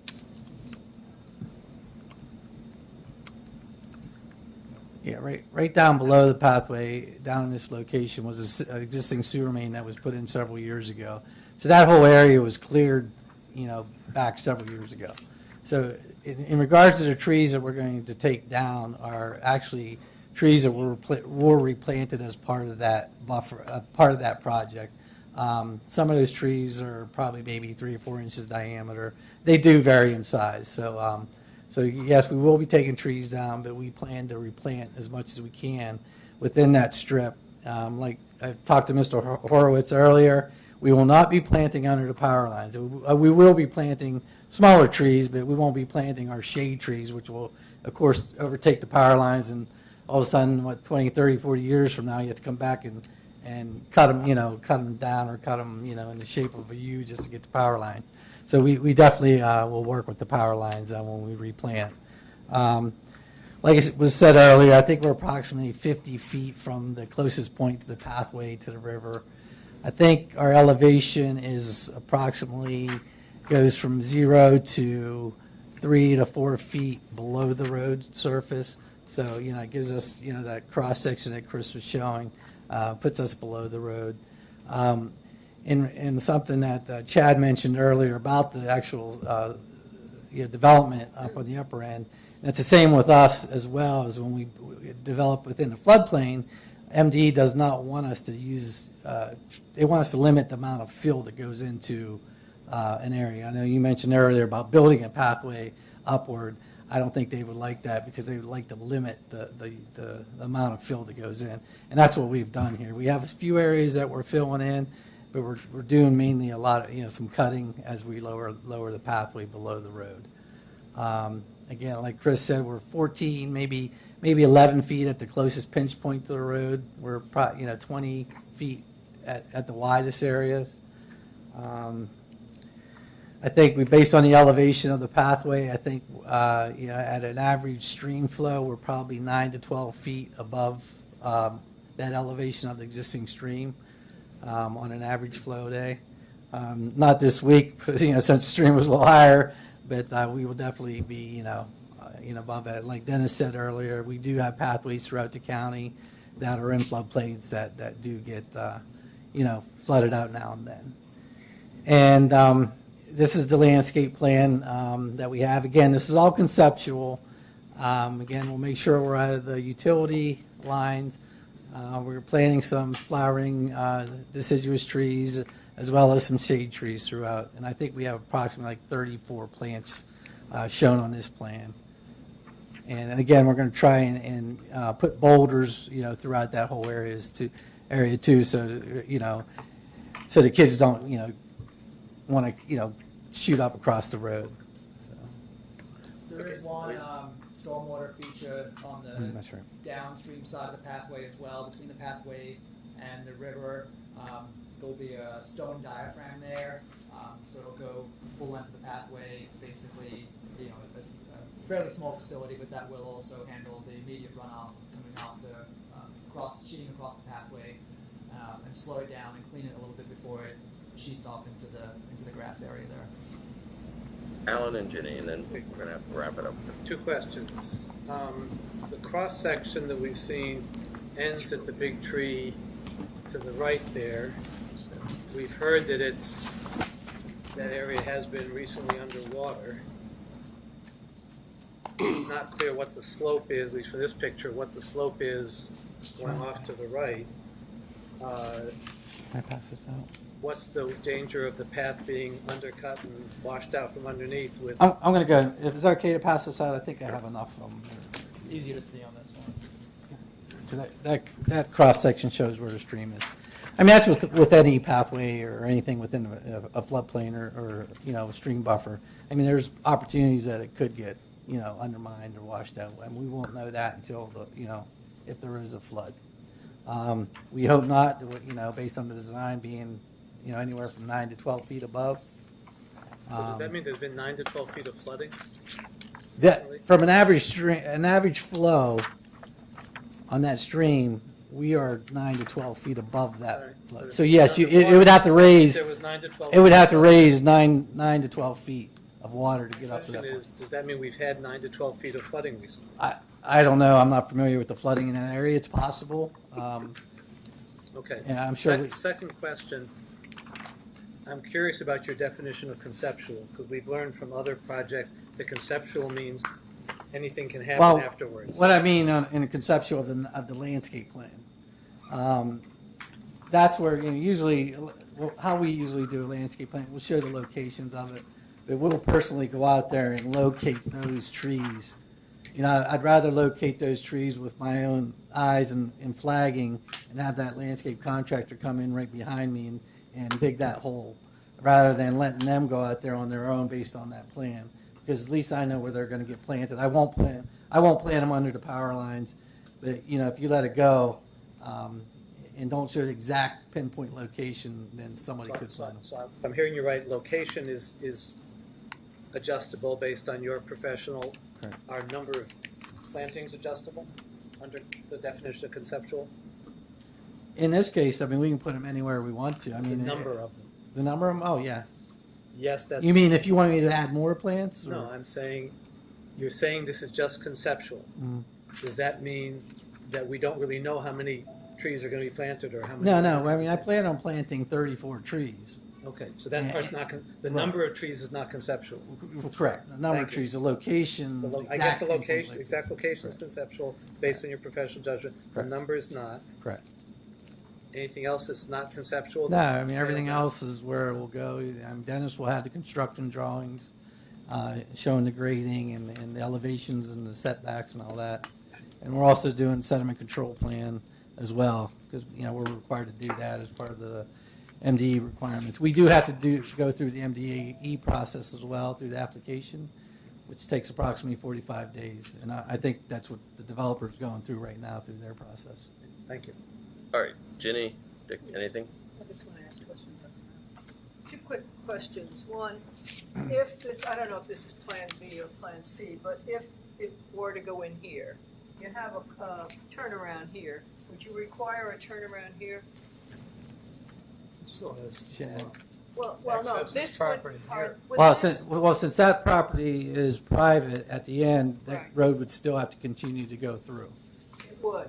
Yeah. So what I'm not understanding then, where would the path be? Even if this were to go in there, would the path still have to be here? I would still recommend it to build a new pathway because that would still become a public road where people could still come down and still go straight and turn around and come back if they wanted to. Okay, so if I understand you, I guess at one point I thought maybe what people were saying is it would go in there and this would continue to be the bike and pedestrian path, and then you'd have to build something like this. But you're saying this would have to continue as a public road.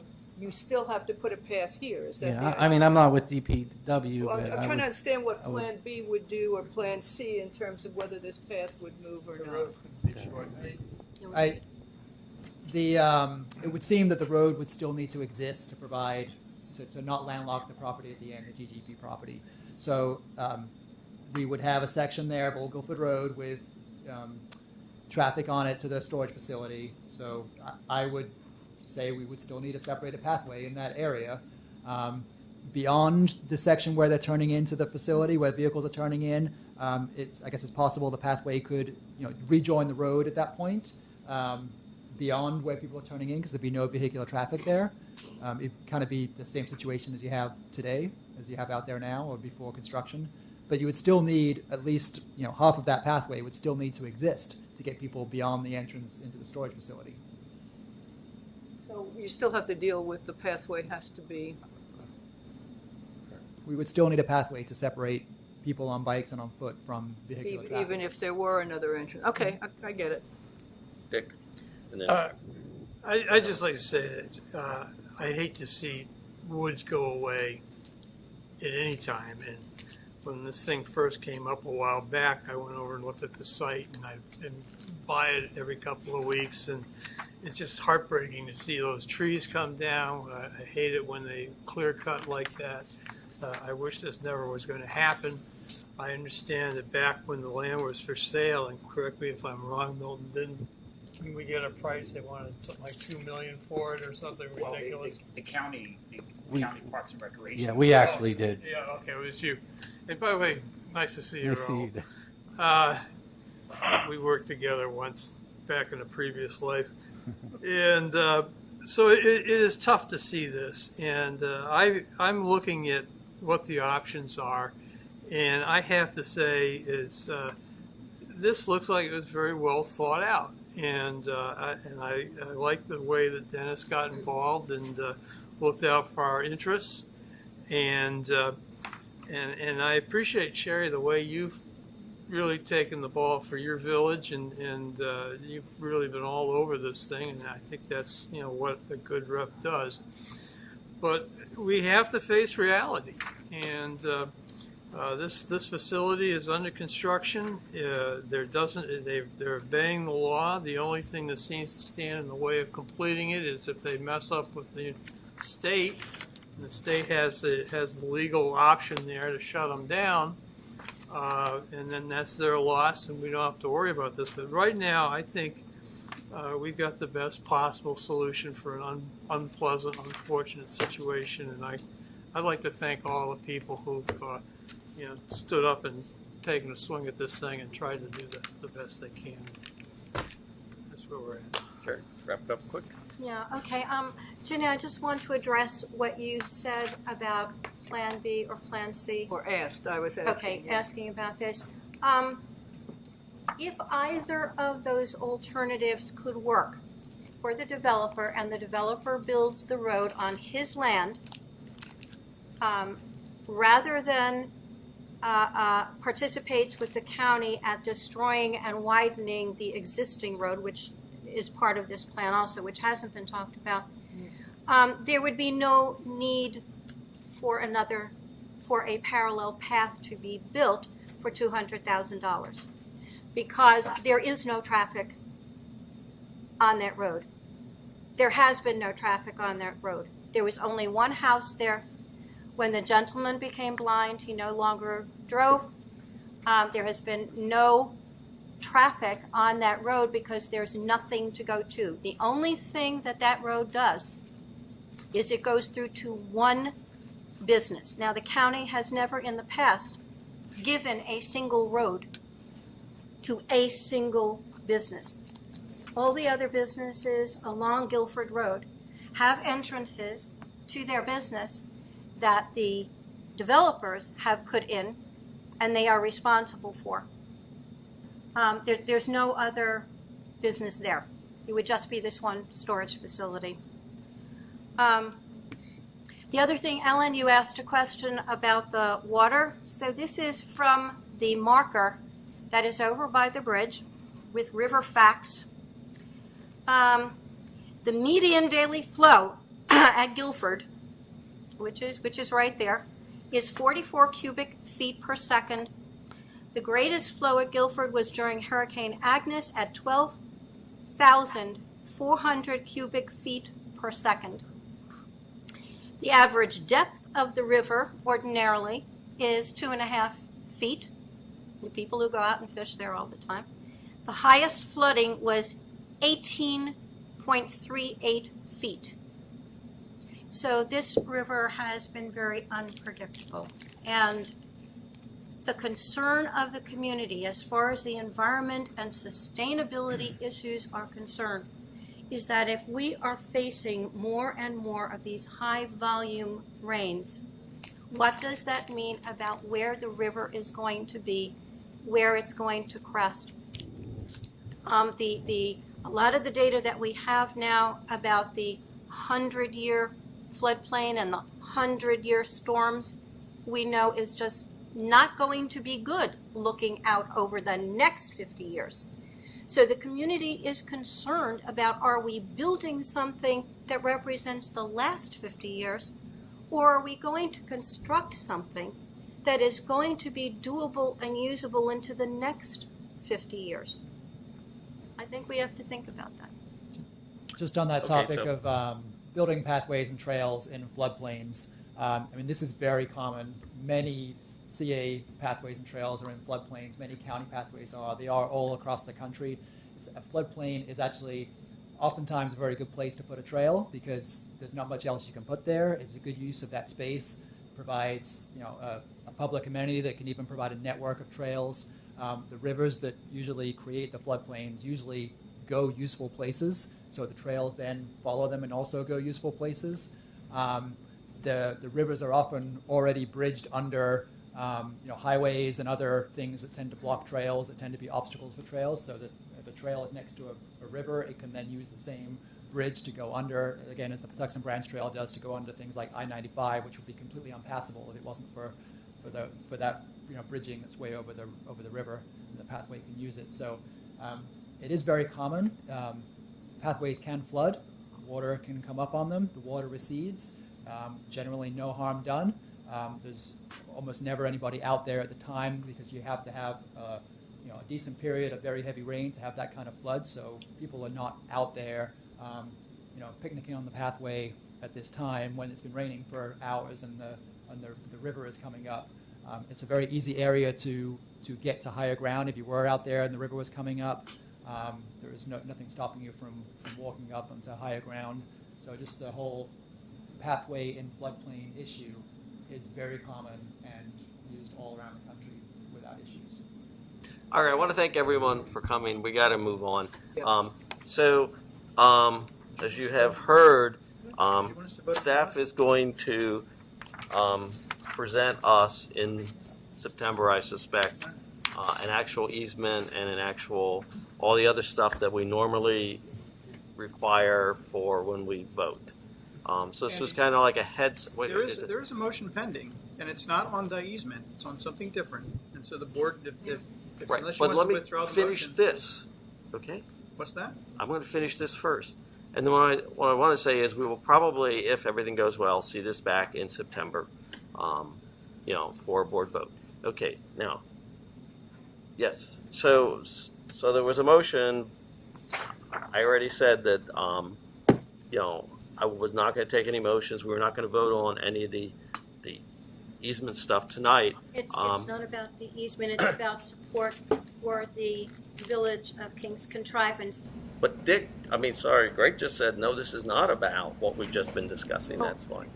And I guess what I don't understand is we're asking, if that motion were to pass, what we're asking the county to do, a full-blown consultant study, which, you know, with a lot of money to see if B and C will work. Because here's my concern. I'm getting the sense through some of this, you got a developer that really doesn't want to do anything about this. I really get that sense. And I think that, to me, that's the most important question is the traffic guy for the developer saying, forget it. If the developer himself is saying that, then to do a lot of study at other expense when this guy's not going to allow you to, he's not going to do it anyway, I don't know. But I would like to get an answer to that. That would be a follow-up for me from this meeting, is that we get an answer. I don't know who's going to get that answer from the owner of the property that he stopped playing games. His consultant, his traffic engineer, is making it clear, forget it. So is he saying the same thing, or one thing to the community and another thing to other people? Because if he's not going to allow that to happen, you're going to spend a lot of money with the county trying to study all that, and it'll take months to do it. Meanwhile, he'll have his building up, and we will have spent a lot of tax dollars. It's very frustrating. I understand where you're coming from, but if you could get me an answer to that, whether this guy would actually even allow that to occur, I'd feel more comfortable. We can go back to the developer. He has said he has incrementally been moving towards having a more flexible approach. But he just said So- here that he's not going to do Building it. and building and building. Who said he's? It's right in this letter. He says, screw it. I'm not going to That's do his it. engineering. That's his engineering people. That's not what he has said to our residents. It's not what he has said to our county council person. So I understand what you're saying. These are all, there's no coordination here. And this is something that we're all hanging out there trying to see if we came up with something and said, okay, if you made the turn over here, because there's this much distance, and you can get a truck in over here, and X number of feet is required, would that make a difference to him? I think that's what he just communicated to this resident. Who are you asking to pay for it? But he's building all the time. What do you mean, who's going to? I think that there is very limited measurement that the county has to do. Who's going This to is pay a for it? county. The county's That going to the pay county can measure the roads and can measure the distances, and it's not doing it for the developer. It's doing it for the community, for the taxpayers. Remember, we've already paid for this trail. We've already paid for this trail. We've already paid for the reconstruction of that bridge. The county taxpayers have already done all of this. And that road has been part of the bridge, has been part of that trail for well over 15, 20 years. Alan, can we wrap this up? So my totally political concern is I think you're 3 votes short. I count maybe 3 of us who might vote for it, but would be outnumbered. It seems to me like a perfectly viable option for us to consider in September when this easement comes before us to say, well, we don't want this easement, we want something else, but you're going to have to do more to get more people to agree. What that would be, I don't know. My biggest concern actually right now is that the staff's going to put in a lot of time putting an easement together when there is some disagreement on the board about whether we want the easement, but maybe they're counting the votes too and say, well, they got the votes to pass it, so they're going to bring it to us. But I'm hearing a need for more information before 3 more people would support some other option. That may be, but she still gets to make her motion and vote against it. She's just trying to support her village. She's bringing a request from her village here, like all of us have done, okay, asking the board to support its position. Why can't we vote on that? You want to vote against her village? That's fine, but let's at least have the vote. First of all, I don't think, for me, that was That's the least unfair. palatable part of the whole thing of this about the village. Because for me, it's not about supporting the village or not, it's about doing the right thing. That's unfair. One way or another.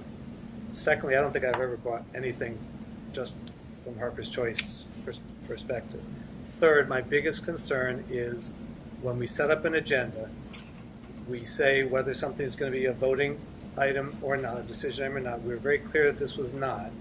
if we want, I think we have a provision in our policies of a supermajority that can vote to waive our rules to go ahead and do that, and I'd be okay with that if a 2/3 majority wanted to do that, or whatever the percentage need is.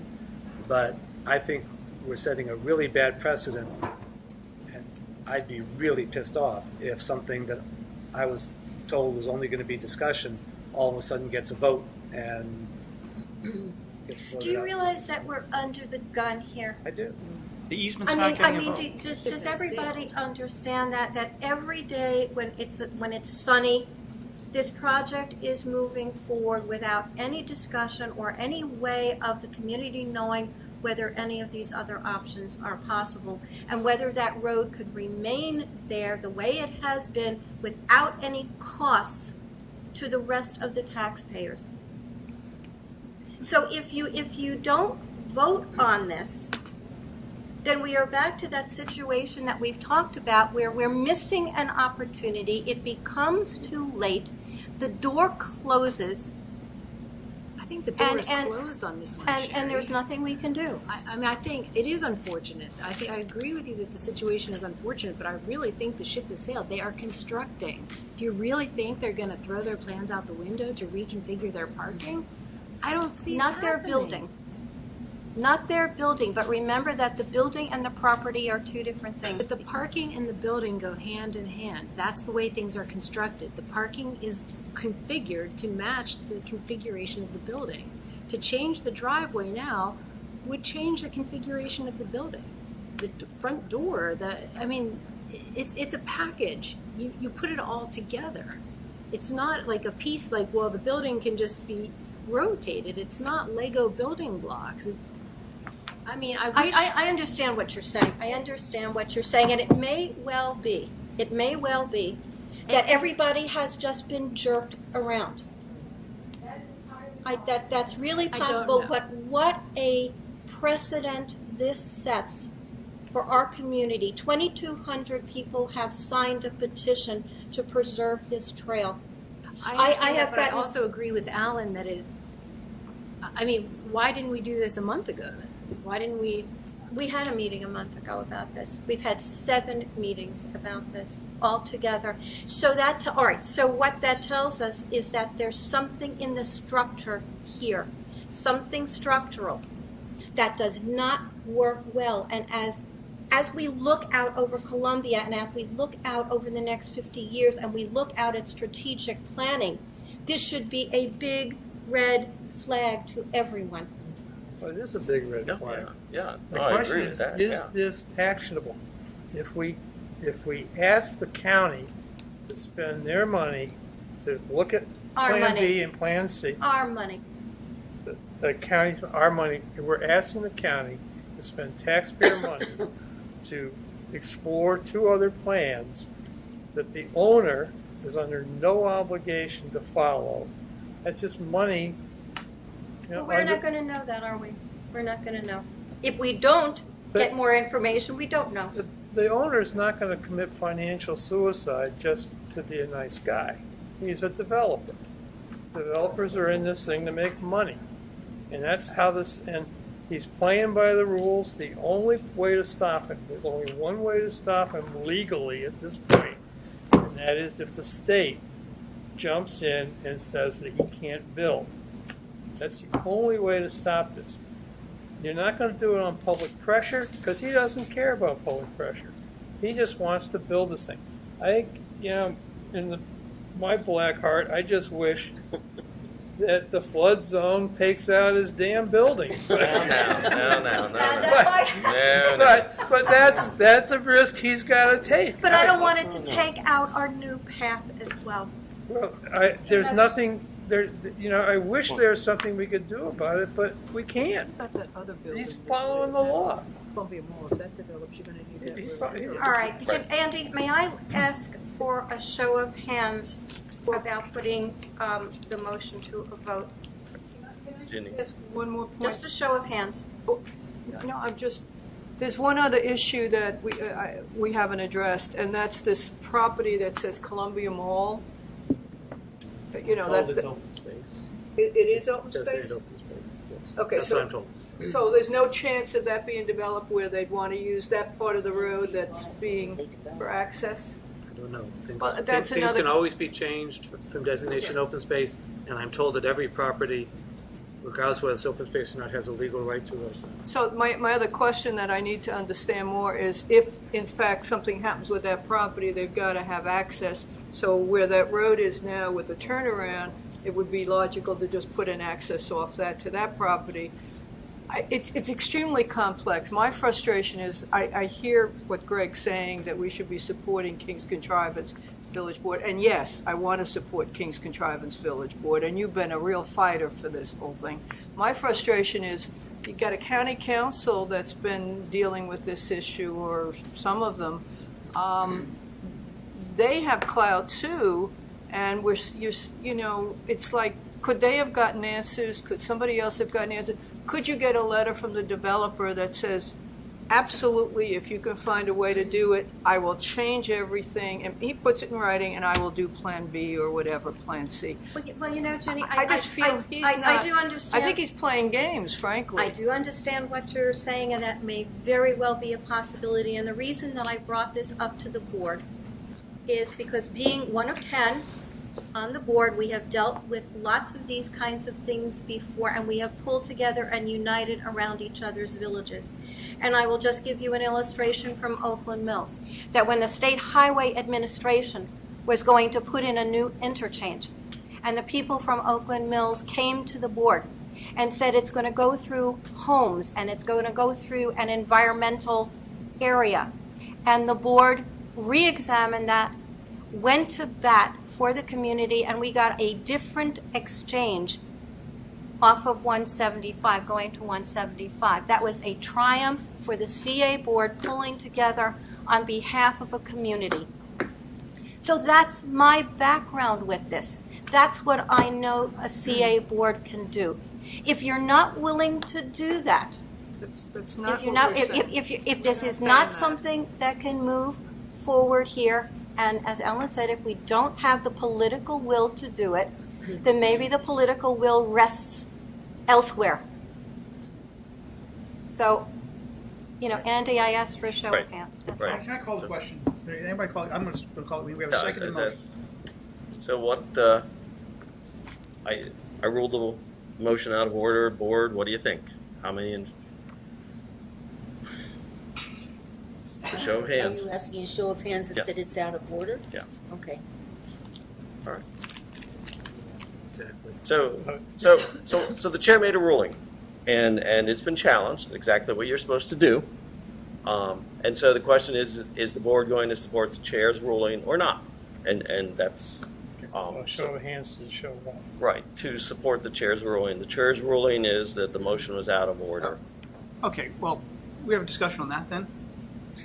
It's 10 o'clock. Just get it. Oh, I'm sorry, but that's a misuse of the position. I mean, this vote is not on the easement. If the motion were on the easement, to vote yes or no to the easement, the chair would be correct.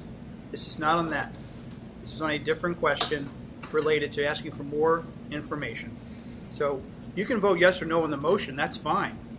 But please do not say this is somehow correctly out of order, because that, again, the precedent that's going to set for all of us here when we want to bring up a motion like this in the future. Again, it's going to impact that too. So just think about that. If you don't agree with Sherry's motion, fine, vote against it. But this, I don't agree with the implication that because I don't want to vote for something that wasn't supposed to be voted on tonight, that somehow I'm disloyal. I resent that, and as a result, I'm voting against whatever, however it comes up. But my point is, it's, a little notice of it would have been helpful, and then to bring it up in the middle of something that we weren't supposed to be voting on, and then to be accused of not being loyal to the village. Of course I want to support your village, because I agree with you that it is important for us all to band together to support all of the villages, because that's Columbia. But I do not like being pressured and guilted into that position. I didn't say that. I don't say either. Yeah, I you didn't kind say of that. did. You kind of did. So I'm telling you where I stand on that, and it has nothing to do with your motion. It has everything to do with how I feel like it was. If you call the question, we can do this. Sure. So the chair made a ruling which said the motion was out of order. If you vote So I'm asking for the show of hands. If you support my position, which is the motion is out of order, you have to vote yes. If not, no, and then we go to vote on the motion. Okay, so my ruling was it's out of order. All those in favor of supporting my Right, that's request? Okay. All opposed? Okay, so that fails. So, okay, we're going to vote on the motion. All those. If this is a recorded vote, could you say who voted how, for the record? Oh, okay. Dick and I voted yes, and Alan, Nancy, Sherry, and Greg voted no, and Ginny and Janet said abstained. Okay, all those in favor of the motion? No, I think we need to have a motion to change our rules, though, to suspend our rules to have a vote. Yeah, because we're not supposed to vote at work sessions, so isn't that We're not in the problem? work. It's not a work Do session. we need a supermajority in order to change the rules so we can vote at a work session? Hey, Sherry, can you help us here? If you're going to put something on the agenda for a vote that has not been on the agenda for a vote, then you need a supermajority in order to put it on the agenda.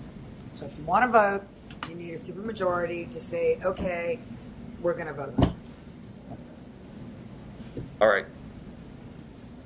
So all those in favor of suspending the rules to allow a vote on this motion? Greg, Sherry, and Nancy, all opposed. Dick, Andy, Ginny, Janet, abstain. Alan. All right, so that we did not suspend the rules, so we can't vote on the motion. All right. Thank you very much, David and company, and Dennis, for coming. I guess we'll see you back in September at some point. Financial reports. Okay, Milton, anything you want to say about the financial reports? Susan, you want to share with the financial report? Just want to, so the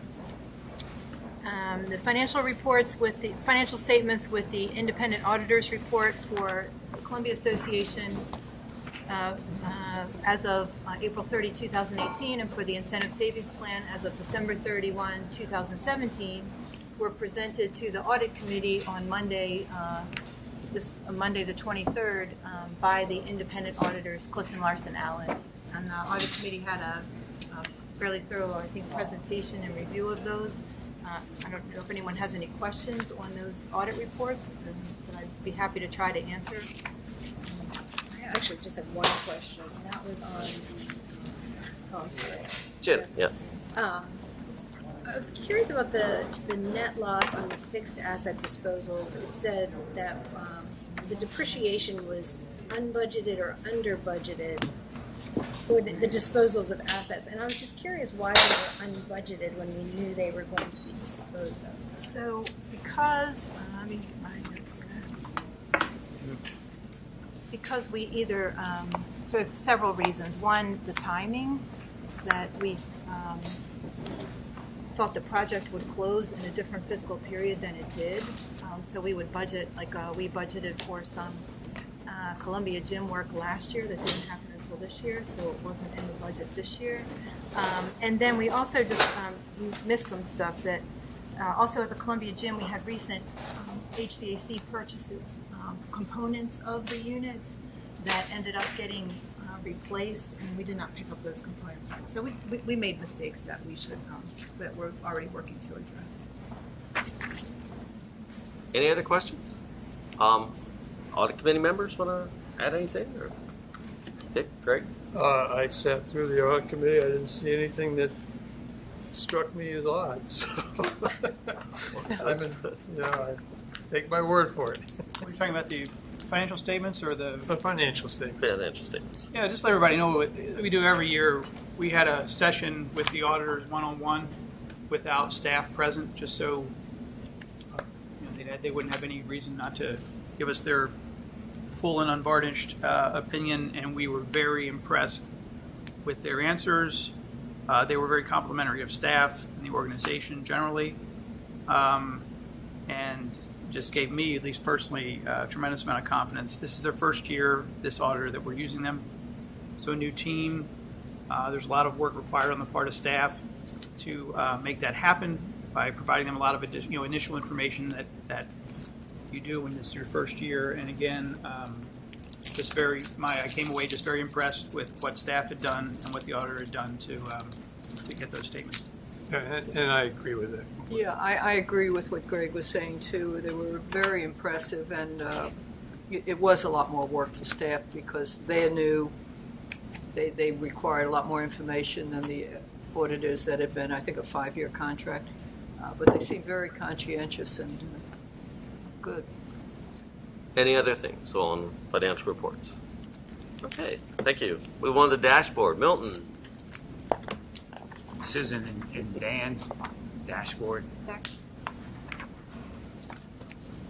So, what we were able to do with the dashboard is include audited data, which is nice. In previous years, the dashboard reports haven't been synced up with the financials, so it's good, I think, to have them on the same agenda, even with separate agenda items. So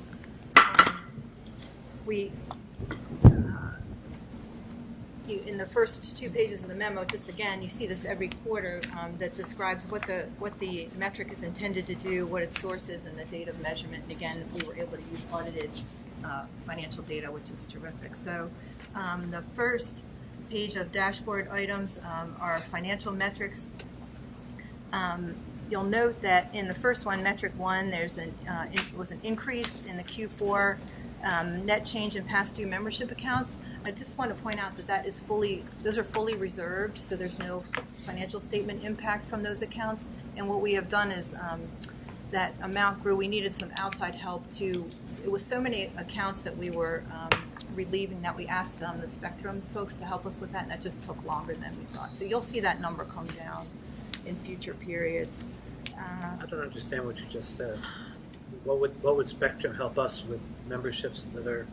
So these are accounts that have already been reserved we're working in collection, but we would take them off of the balance sheet. There was no reason to leave these sitting on there, and we need their help we asked for them to help. It was so many accounts, they could do like a macro kind of process to just help us. So it's on the recording side, not on the getting these people to pay up side. Right, and we are working on those, but these were accounts. These were growth in accounts for people who are not using their memberships. It's unlikely we will collect them, so we reserved 100% of that, and we are still working on them. That means something to you. But We hold them out, so the record remains with the customer. So if they come back to rejoin, we would work on collecting them as well. Greg and then Janet. I actually have 2 questions. What does it mean when you say these are reserved, number 1? And number 2, is there a point, in your opinion, that if this green line does rise up to it, that we got to worry and be concerned about this? Yeah, so reserved means that we've already recorded a loss for these as if they were as bad debt. So we've already recorded the expense on the financial statement. So there's no P&L impact of these accounts anymore. We did that already. That's what the allowance for doubtful accounts, that's how that gets created. I am not concerned about this because I think it's artificially inflated. It's because of the setting that needs to be turned off that we were having Spectrum do. So this does not concern me. It will drop back down. You will see that go back down. That's not what I asked. Whether is there a point though at which you would be concerned if this instead of 124 was 150 or 250? You know, when does this start to worry you? I would have to give that some thought based on what the receivable balance is. I can't answer that tonight. I'm sorry. Janet. I was curious if this was impacted at all by people who had 3-year memberships. No. Okay, I didn't know the duration. No. Okay. Let's see. The other metric that would probably be interesting to you to look at is the number 4, the free cash flow. So you see that In prior years, there's been negative amounts. In the most recent two periods, 2016 and 2017, it's been positive. That's because of the proceeds from the long-term debt issuance that we did in 2015. So we had cash to use where we did not need to draw on the line of credit until this year. So this is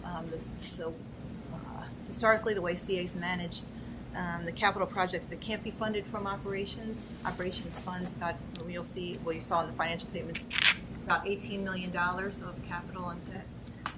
And so this is not abnormal, and this is a deliberate approach to financing these projects. Metrics 5 and 6 are required part of that debt, long-term debt covenants. We were able to negotiate very favorable terms for CA in those loans, so you'll see that we far exceed those two metrics.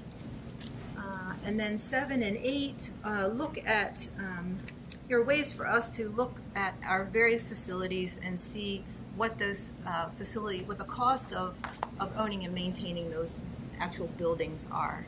So the first one looks at depreciation, which is an acknowledgement of the initial capital investment, and repairs and maintenance, which shows the ongoing cost as a percentage of revenue. And then it's kind of hard to see because Long Reach Tennis blows that the perspective out. Yeah, the scale. Thank you. Because when we place an asset in service, we record 6 months of depreciation that year, and certainly we didn't get 6 months of revenue when it opened in April. And then depreciation, repairs, and maintenance per square foot. This is interesting. The Haven numbers are high, especially for 17 and 18. They reflect an audit, a change in accounting for the lease that was occurred last year, and we discussed with the audit committee. And the swim center is just high. It's a very expensive building, and we did all those renovations, and so there you see the impact of that on a square foot basis. Advertising effectiveness, these are just the costs, and I would say that I would hold off on any kind of really digging into this until we get our new leadership, until Laura and her team kind of build this up and are able to speak more knowledgeably about that. On the market share, Susan? yes? Will this eventually, obviously there's more than advertising that goes into our new member expenses, that we have all these salespeople out there, for example, who are beating the bushes. Will that change the format of this? I don't know. I don't think so, because I thought acquisition was related to advertising, that sort of those concepts go together. But I don't know. I'm not the expert in that, and I would say that's something that we bring up with Laura and her team. Okay, good.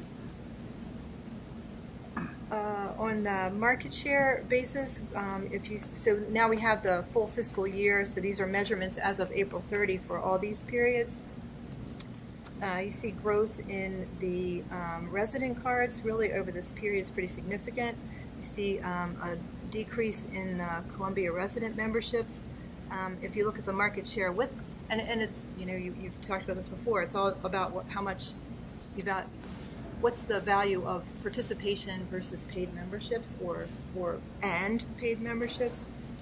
Market share, including Columbia cards, is frankly holding its own. It's as good as or better than 4 of the 6 periods reported here. But market share without Columbia cards is not, and so that's what we've addressed our efforts on the market. Great.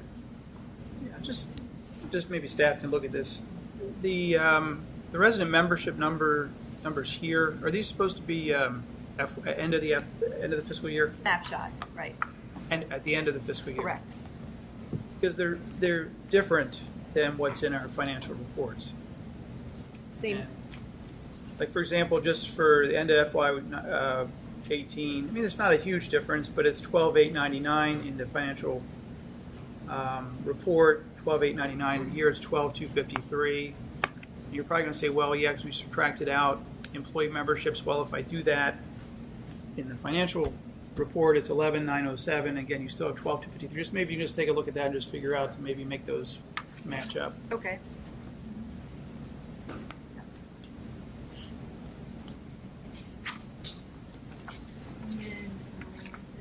page of tactics, and then I would turn it over to Dan for the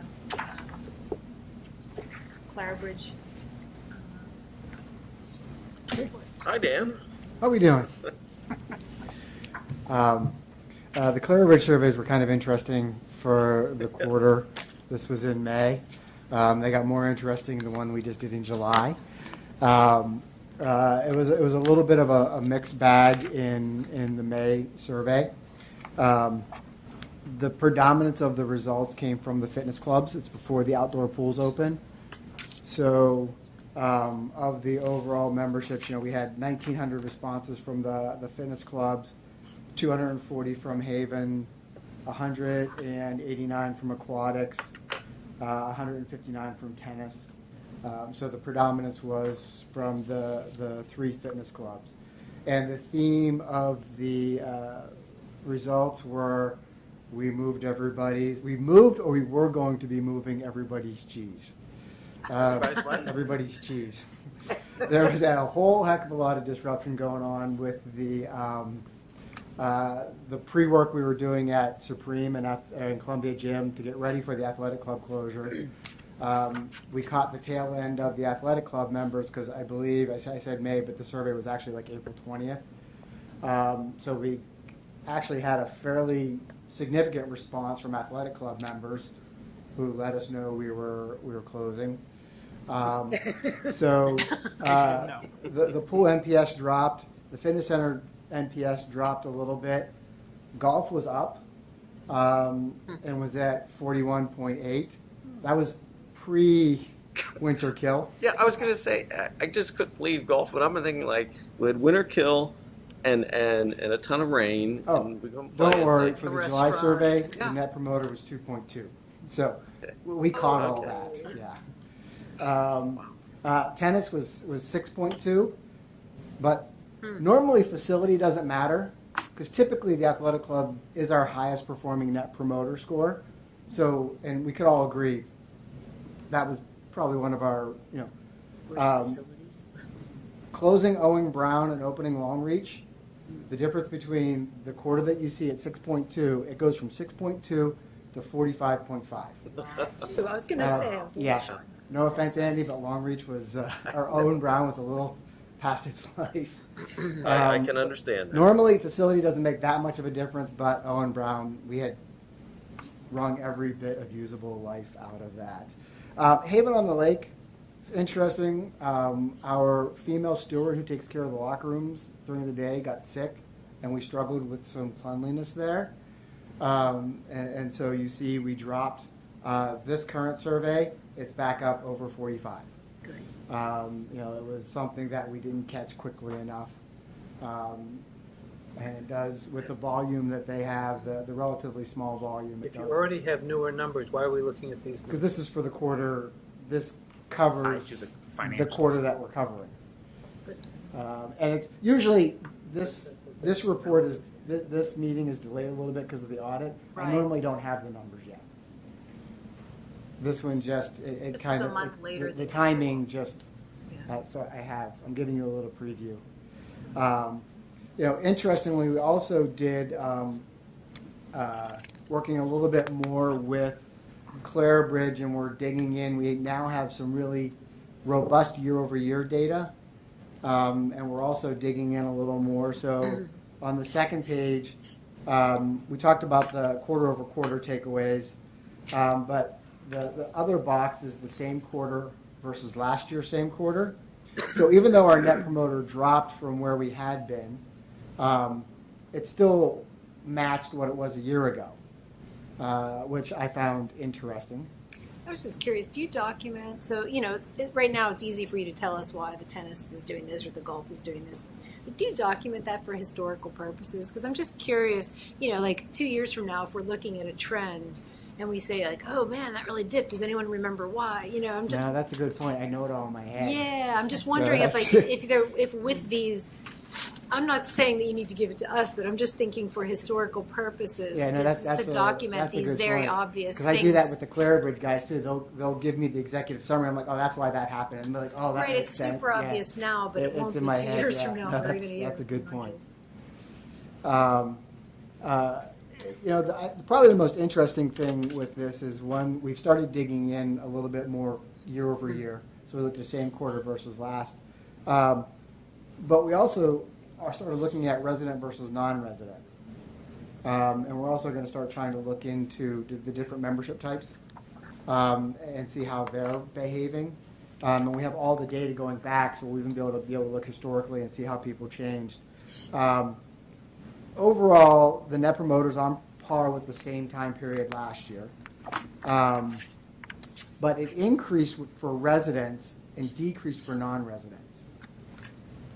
And if you look at the next one, the total number of cost and value conversations declined from this period last year to this period this year. While the Net Promoter rose, people who talked about cost and value are typically not happy. So last year, those who talked about cost and value was a negative 18.4, and it rose to a negative 14.9. But residents were a 5, non-residents were a negative 20. And which graphic are you looking I'm at? at the box under the Oh, blue, okay. under the blue graph. Thank you. So it's interesting to see the difference in how residents feel and how non-residents feel, and beginning to look more into that and dig deeper. That's one of the things I have the Clara Bridge team working on for me now, is digging further into the resident, non-resident stuff, as well as starting to try to figure out and dicing up the different membership types. Comments on staff quality rose. We keep working on that, keep doing a lot of training. Really happy with the way the staff is performing. And one of the things that showed up, I didn't initially catch it, but when the Clara Bridge team was analyzing it, the music and noise was a little bit of a factor, especially at Haven. They thought the music was too loud. But in different places, the noise and the music, some places there wasn't. We had a glitch with the system. We transferred over. We were using Clubcom. It was the TVs that played music. We switched from that, and then there was a delay to getting the next system in. We had a hiccup with some wiring, and that showed up a little bit. So it's really kind of interesting, the weird things that pop up. We are going to see a continuing trend as we do these renovations with some challenge in our Net Promoter. But the team is working diligently to work with the members. And interestingly, it's not on here, but if you remember, the Net Promoter is promoters, the 8s and 9s, minus the detractors, which are the 0 through 6s, and we throw the 7s and 8s out. In most of these cases where the Net Promoter dropped, it wasn't a decrease in promoters. It was the neutral shifting to being detractors.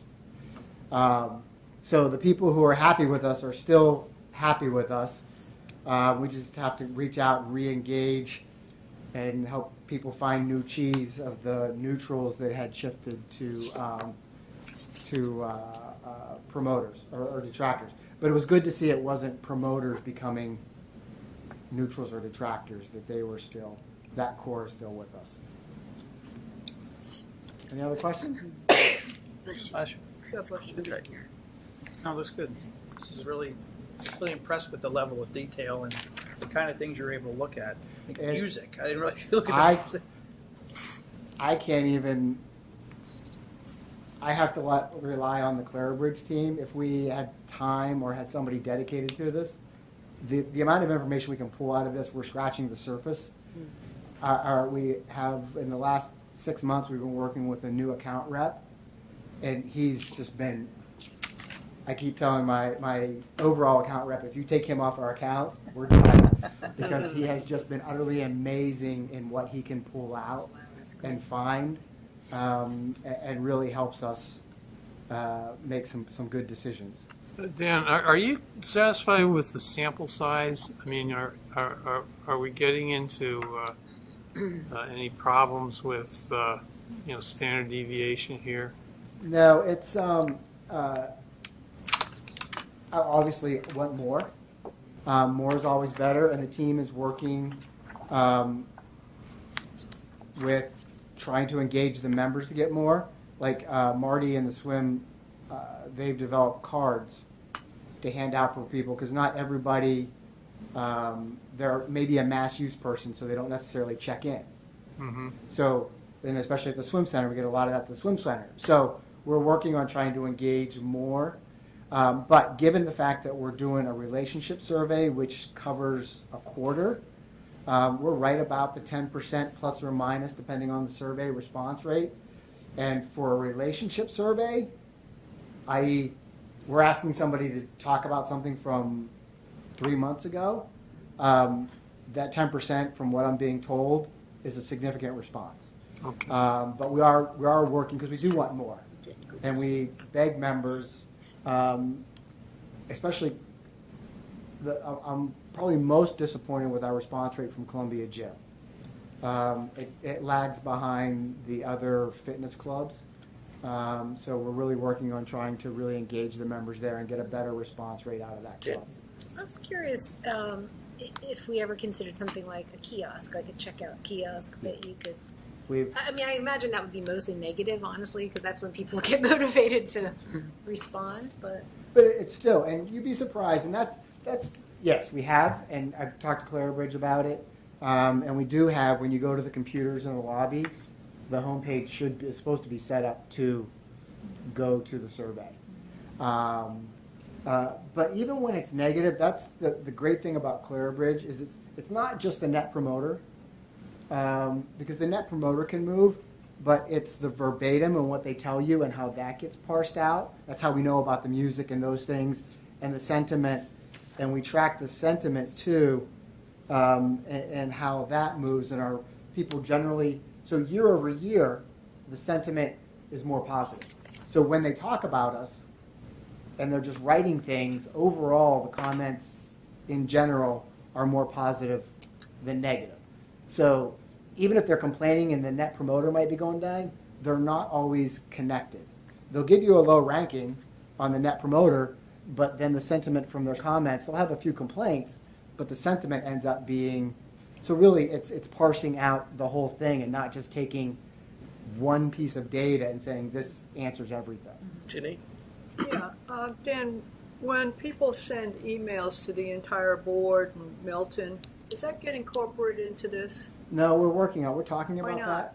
that. What's Because that? why not? Because that's the complaint usually, or No, concern. we're talking about that with Clara Bridge. It's a matter of us being able to catalog it and then figure out a way to get it uploaded. Because it's an automatic upload system. It's not something we type in. So it's them being able to translate an email into information that gets loaded in. So we're in talks with them peripherally about phone calls and emails. And it's just a matter of how it's tracked, how it's managed. We do want to collect everything into here. Right. It's just not cut and dry. That's kind of apples and oranges too. I mean, you've got one thing's a questionnaire, and then you've got free form. Yeah, but it's all You know, I mean, residents it's telling just hard. us It's what just they hard. think. It's hard mathematically to. They can do it. We're just trying to figure out how to make it work on both ends. It's just not easy. And yes, it doesn't. It falls into some of this, but not all of it. Like we have Facebook data and stuff too. We don't include that here because it's we look at that separately. This is just from the surveys, but we can draw in different sources. It just really skews the numbers, and they get kind of weird if you. I think I cut them off of here, but sometimes you'll get undefined, and that's a Facebook response or some other they're a non-member, or it's not a survey response. So we pull some of them in. It's just not a process we're overly efficient with yet. Any other questions on the dashboard? Thank you. Thanks, Dan. Thanks, Sue. We do collect a lot of data, and I'm glad to see we're using it.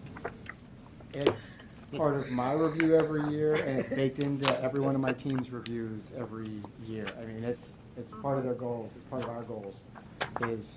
Is managing this. We talk about it all the time. Okay, moving on to the actual voting. Consent agenda, approval of the minutes, all done. Okay, the budget schedule. You all have a copy of the budget schedule. Change was made that we talked about last time. Is there a motion to approve the budget schedule? So moved. Ginny, is there a second? Second. Greg, any discussion? Although, yep. Are we talking about 7:30 on all these meetings? Yeah, generally they're 7:30, unless we make a specific. So the 27th, when the public can testify, and the 11th would be 7:30. 7:30. Yeah. Just checking. Okay. Any further discussion? All those in favor of adopting the budget schedule? Looks unanimous. Thank you. Okay. Annual charge rate and cap for the conditional 2020 budget. We discussed this last time. Staff is still making the same recommendation that we basically keep the annual charge and cap rate just as we had. Is there a motion to approve that recommendation? Dick, seconded by Nancy. Is Chow gone? Is he still around? Chow? He's not there. I think he left a while ago. Yeah. All right. Any discussion? All those in favor? Unanimous. Oh, no, sorry.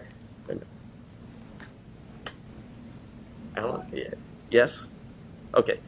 So those voting in favor are Janet, Ginny, Greg, Sherry, Nancy. Nancy. Okay, no, I didn't. Wondering if your I hand wasn't was up. sure.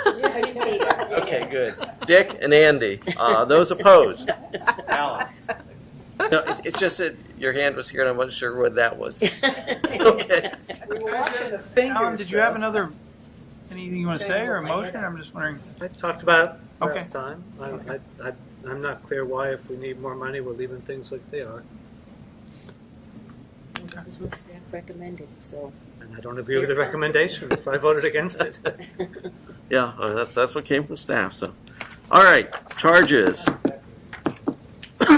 So, I'm going to ask for motion to approve the charges for the Columbia Aquatics Committee, the Green Advisory Committee, the Health and Fitness Committee, Information Technology Advisory Committee, International Multicultural Advisory Committee, Senior Advisory Committee, Teen and Middle School Advisory Committee, Tennis Advisory Committee, and Watershed Advisory Committees. So it's everything but the Arts Center. Everything but the Arts Center, basically. You could have said that. Climate. Okay, sorry. I'm not sure where the climate is because we don't have anything on climate. They never sent a report. They only met Right, they've never once. sent a report, and so they haven't sent any. Yeah, they only met charges. once, and they're going to they're organizing. Right, that was a mistake that somehow Great got committee, through. though, really great committee. Right, somehow that kind of got through. I think we were hoping that we'd have a report by this meeting, but we didn't. Okay, everything except the Arts Center Advisory Committee. The charges are all in the reports. Hope you all looked at them. So Dick moved, and is there a second? No, you moved. I didn't. No. I didn't. Oh, sorry. moved on I asked behalf if there was a motion Oh, to approve all those. I Sure. thought you said I second. Nancy seconded. Okay, any discussion for those charges? Yeah. Greg? I'd like to make a motion that we, I guess I tell you what I'm thinking of. These charges do not request deliverables generally I was back thinking the exact same. back to the board and staff. And so I had 4 of the committees that are under consideration right now, which I'd asked for recommendations to board and staff as to how CA could enhance its programs and facilities to better serve that group. For example, the Senior Advisory Committee, Middle School and Teen Advisory Committee, the Watershed Committee, and the Health and Fitness Committee. Just, again, to me, that's what I sort of envision with a charge, is that they're being asked to do something that will benefit the board and staff. And so I just, that's what I would prefer to see, that charge added to each of those 4 committees to get that information.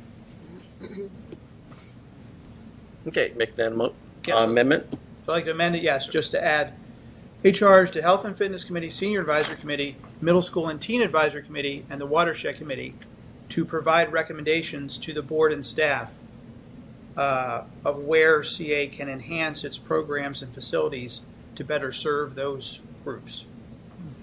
Do you have that, Valerie? Except for the names of the committees, which I'll get from the tape. Okay. Okay, so Greg made that amendment. Is there a second for that amendment? Second. Good. And can I have a friendly amendment on the Aquatics Committee that basically asks them to report to us maybe in the next couple of months, because nobody came from the Aquatics Committee at our last board meeting, to tell us the status of what's actually happening, or maybe Dan could do it, on the evaluating the pools to change an outdoor pool to an indoor pool. I think that's more management. I mean, Well, all right, as long as we get that, because aren't you working on RFP? well, what I'm also trying to say is I would hope there's sufficient money in the budget that we're looking at to allow for that to happen. And reading that report, you wouldn't know. That's your bet. Okay, yeah. Alan? Yeah. Greg, I'm not clear. These are all supposed to be advisory committees. Why wouldn't we want all of them to give us advice and recommendations to improve things in their areas? I can't remember. That's a very good question. But for some reason, going through all of them. Maybe not the IT committee. Right.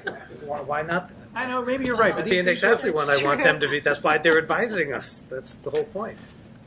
Yeah. I mean, I think I would go along with something that just says that we want from every committee what their advice is, what their recommendations are.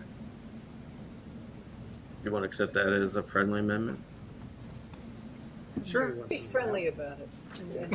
And Ginny, you don't have a He problem said it with with a smile. No, that's All right, so basically the amendment is to add that charge to all of the committee. You know, actually, I didn't think of tennis because I thought we'd given tennis enough anyway. So, anyway. You know, but if they want to come back and tell us how much they enjoy their new facility, it never hurts to hear it anymore. Maybe the recommendation No, you're right. everything's fine, but that's You're right. You're right. committee will come in and talk about pickleball. There you go. You're right. No, Okay, only I one can agree person with will. that. Okay. All right, is there any further discussion? Well, so Alan.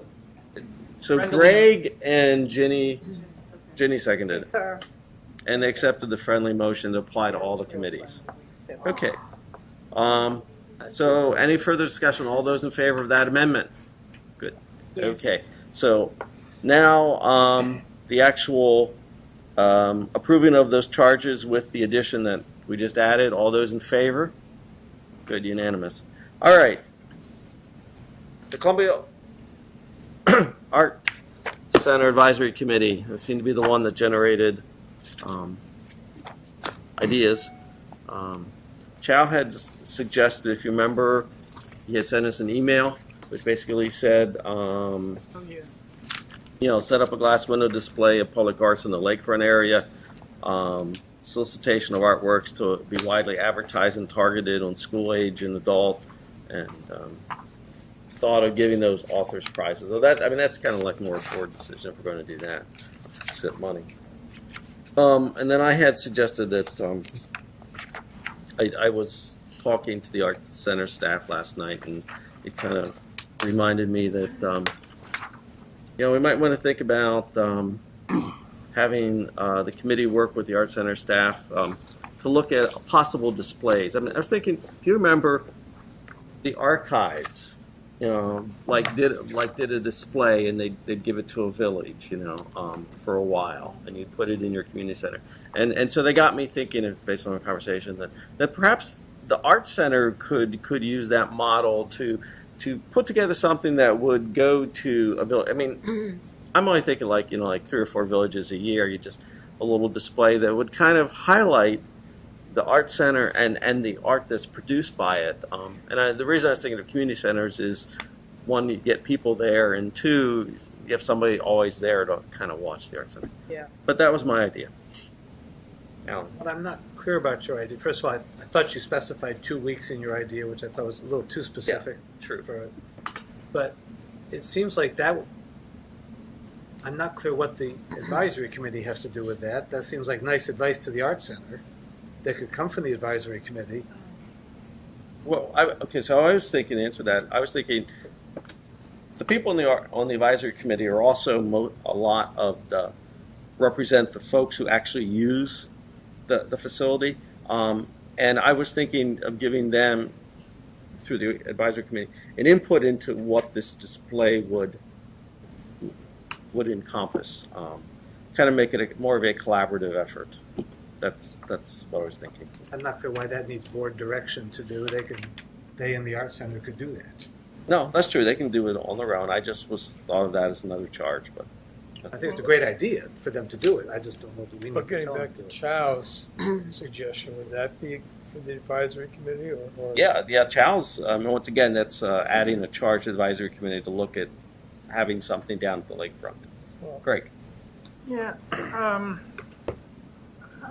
I mean, I hear what you guys are saying. Last year but my disagreement is that last year we asked the art committee to come back with some, a plan for either a permanent art installation or a temporary. I actually asked for permanent, but they came back with two really good things. One, here's how we could get to a permanent art installation, and then here's how we get to a temporary art installation. They gave us the steps that will be required to get to both of those things, and then a estimate of a cost range.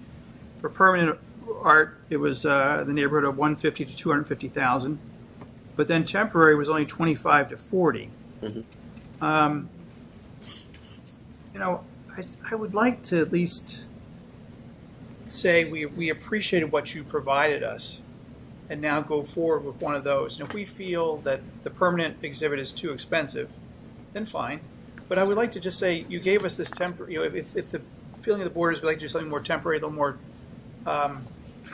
low cost, then just say, okay, we'd like you to go forward with your thing with a temporary and come up with something temporary. If we want to give them some ideas, I guess we can, but I'd sort of like to let them use their experience and expertise and come up with something. As a member of the Art Advisory Committee, I can assure you that they would not be the least bit offended if we didn't move forward with either of those options. Really? No, I'm dead serious. I mean, I'm not being sarcastic. I'm being totally serious. The majority of the advisory committee was not in favor of public art for a lot of the reasons that have come up here before. However, they were trying to meet their charge and provide those options. So, which is why I think when Sherry suggested a sort of competition or those sorts of things that has a little bit lower cost, a little bit less risk, and a little bit maybe, I think when you have that kind of approach, it's less critiqued maybe by the community. So there were definitely some concerns about the public art.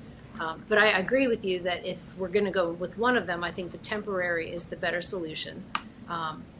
Or something like Sherry suggested, which was, a kind of competition that, people basically submit with the idea that it's a benefit to them to get the publicity for their art.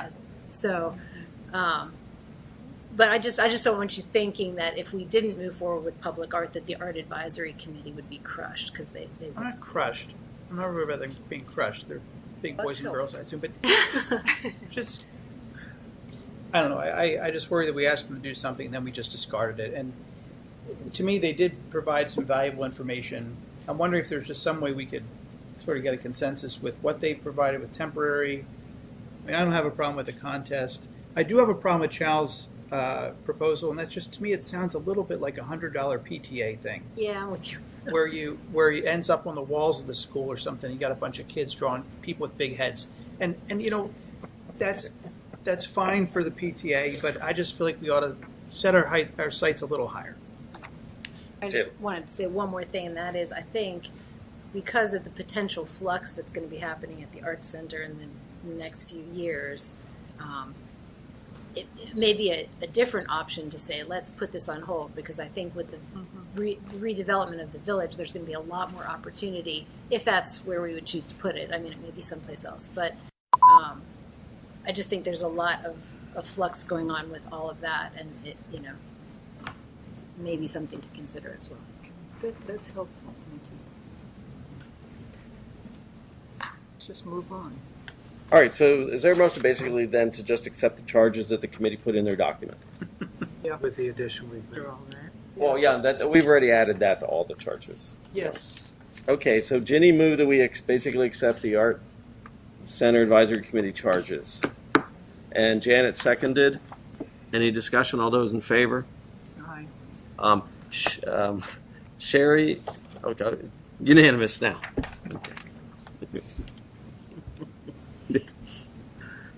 Okay, President CEO's proposed strategic initiatives. Milton, you have some revisions you wanted to. The document I revised it from the work session, and then that document was put in the packet last Friday.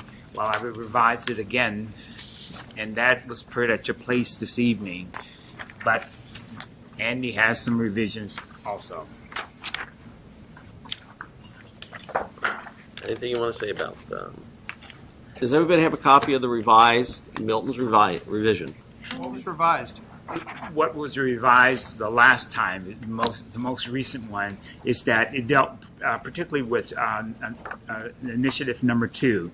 I basically tried to include the it was never going to be focused on just Cedar Realty, but I changed the language to property owners within and adjacent to the Oakland Mills Village Center, because this is more of an outreach effort as a state here. It's trying to open the lines of communication.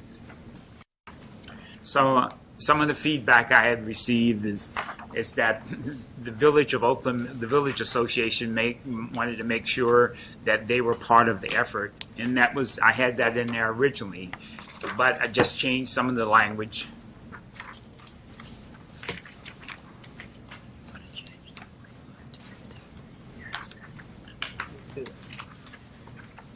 All right, so my two changes I looked at, one was the web, one was marketing. And basically was looking in terms of the website is if we could set up a web working group. Well, we got a lot of smart people in Columbia, and I know we've had lots of discussions on the web. But if we could get somebody to kind of come in and look at it and give us ideas and tell us the way to go. Well, remember, Andy, that was my plan all the time. We talked about the last time. I want to hire a vendor, a contractor to help us with this process. That person, remember, I think Dick posed a question. I want to hire a contractor, and from there we will set a schedule, because I want to make sure we have focus groups and all the other steps that involved when whether we update it totally or just come up with a brand new website. There has to be a timelines developed, and as I said, right now I was talking to purchasing. Probably can get an RFP on the street in August, and I hope to have a vendor on the contract by the end of September. Jenna. I'm just curious how we would make sure that it doesn't go the same way, because I know Norma did focus groups and various different surveys, a lot of different things to try to get input for the current website. And I don't think the result was exactly what everyone expected it to be. So I'm just curious if there are safeguards that we can put in place to ensure that anyone we work with, and I think maybe that was Andy's point, is that if we get experts technical people who maybe have more experience with websites, they might not only have the insight of we know what we want it to do, but somebody else has to tell us how it's going to be done. And I think that's the key, is the functionality of it has to deliver what the end user wants to see. And I'm just curious how we're going to make sure that happens when it didn't happen the first time. As I said,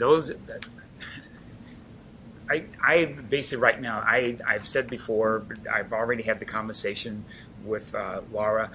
We need help doing this. The last time around, she had someone helping her last time too. She did. Who was just the web developing?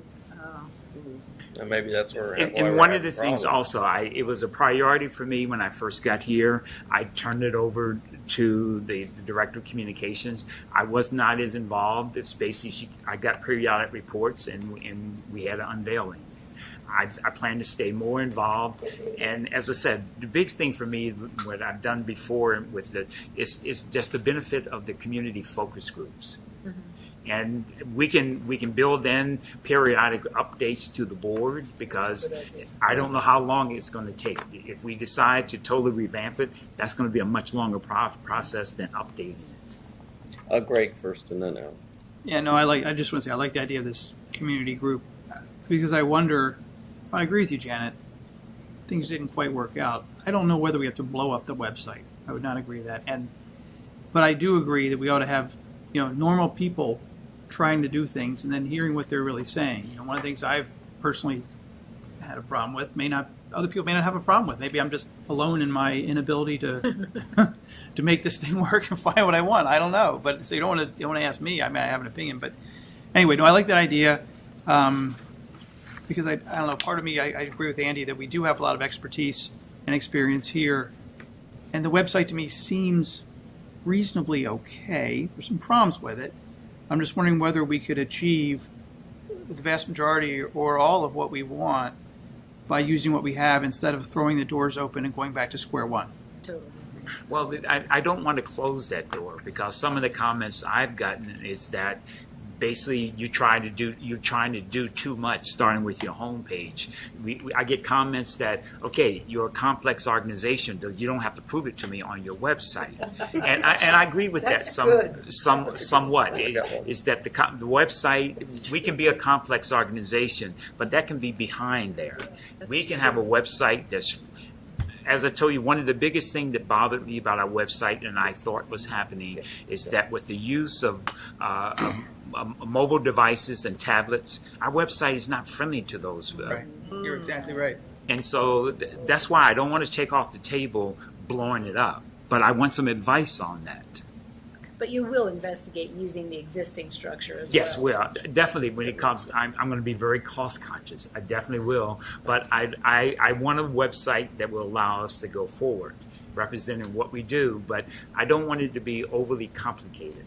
Jenny and then Dick. Yeah, Andy, maybe I'm not understanding what you're proposing, but to me, you have to hire a consultant to do this. So you're not suggesting that you have this ad hoc committee that's going to work on all this for us, a bunch of volunteers, are you, and no consultant? No, I mean, I was thinking that we do have some people out there who can certainly help us out. And yes, you're right, you can have a consultant lead the effort. But what I worry about is kind of what Janet said. What happened last time? It was like, and I think part of the problem was we didn't have anybody who could kind of advise us to say, oh yeah, that's the good way to go. And so I was thinking of, well, how can we kind of find somebody to give us some help? Okay, I don't see it as an either or. I see it as we go ahead and hire the consultant that's an expert in this and understands the whole thing. And then as part of their establishing groups like the focus groups or a group of people that maybe we have some recommendations that would be sort of an ad hoc, so they're not going to exist forever, would kind of look at what's happening and make suggestions. So I think I would assume that would be part of the process you'd be developing. And then if you built into this periodic updates for the board, I think that takes care of it. Because we can change it if we don't like what we're hearing, Dick, and then Alan and Sherry. I think, Dan, you had your hand up for a minute? We have a brand new chief marketing officer. And this to me seems like a project that she should take. And she should recommend to us how she wants to do it, whether it involves the community or whether it involves a consultant or just how she wants to go about it. This is her responsibility. And I don't want to micromanage how she does it. I want to see a plan for getting it done, approve the plan, and let her go for it. And I just don't think the board needs to be writing a website, or designing a website. Alan? I agree with that, but I don't hear anybody recommending that. I see these two as perfectly compatible. I don't see, in Milton, your last draft of this, anywhere in here, you planning to hire a consultant. I hear that you are, but it wasn't clear from what was written here. My concern. That's my oversight, because I thought I had, when I revised it, I thought it, because Dick brought it up the last time, and I talked about a consultant you had hired and a report that was thorough. No, that's a different one. That was the marketing. And my concern about turning this over to our new chief marketing officer is that, and I don't know her from Eve, but her experience that she related to us was all about, at least 95% about commercial marketing, which I think would be fine in terms of our fitness programs and so on. It's not clear to me that she has the background in the community type aspects that we want this website to include and to highlight as part of Columbia's, as part of CA. So I see these two as, I would want to merge these two together. I think having, whether it's an outgrowth of our IT advisory committee or a separate advisory committee that would help the website development, I think would be great. Milton, you wouldn't respond and then Sharon. I had the conversation with Laura today in my bi-weekly meeting with her. Yes, she's going to be. I've only been here 4 days. You can't set it bi-weekly. I guess I put them on my schedule. That I just picked up where the last time was. She's going to be the lead person on this. I told her that I want to be more involved. One of the options also is to get input from the same firm that did the assessment of communications, because that was one of their strong areas of recommendation. We can put together a plan how we can do this. It's just that, as I said, right now I can't sit here and tell you what that plan is. Okay, Shari, and then Sid. Develop. Yeah, I kind of like the idea of using the tech companies that are based here. We have often talked about how to do outreach with our business community. And this would be a great place to bring businesses in who have been based here, who have a sense of Columbia, who have a sense of CA. I mean, I think that's a really nice thing to do. So that would be a great outreach kind of thing, not just general focus groups, but also specifically to reach out to local tech companies. Susan. Just one thing I think too that will be helpful this time around is our IT division, and Chuck's has a lot of experience in this, even on the marketing side from previous employers, is engaged in the process as a collaborator, and that did not happen in the past. So we're pulling in, our own resources that are very, very strong, and I think it will be very helpful. Just responding to Alan, my assumption about our chief marketing officer was she would be responsible for everything that covers marketing, and community relations and websites are all marketing tools. I don't want her just trying to help Dan increase membership. I think we have community relation problems that have to be addressed. We have a whole lot of marketing and marketing communications problems, and that should be her. Anything that faces the public should be something she's very involved in. I wasn't saying that she shouldn't be. I was saying that her past experience as she related it didn't have to do with it. We'll soon find out. All right, anything else on this objective? On what? On this objective. All right. Then the only other one, and I know Greg had some things on the membership. So let me ask real quick. Anybody else have any other things on 1, 2, 3, and 4? I mean, we're all kind of happy with strategic, building a 5-year strategic plan, Oakland Mills, the website, and an updated 5-year capital plan.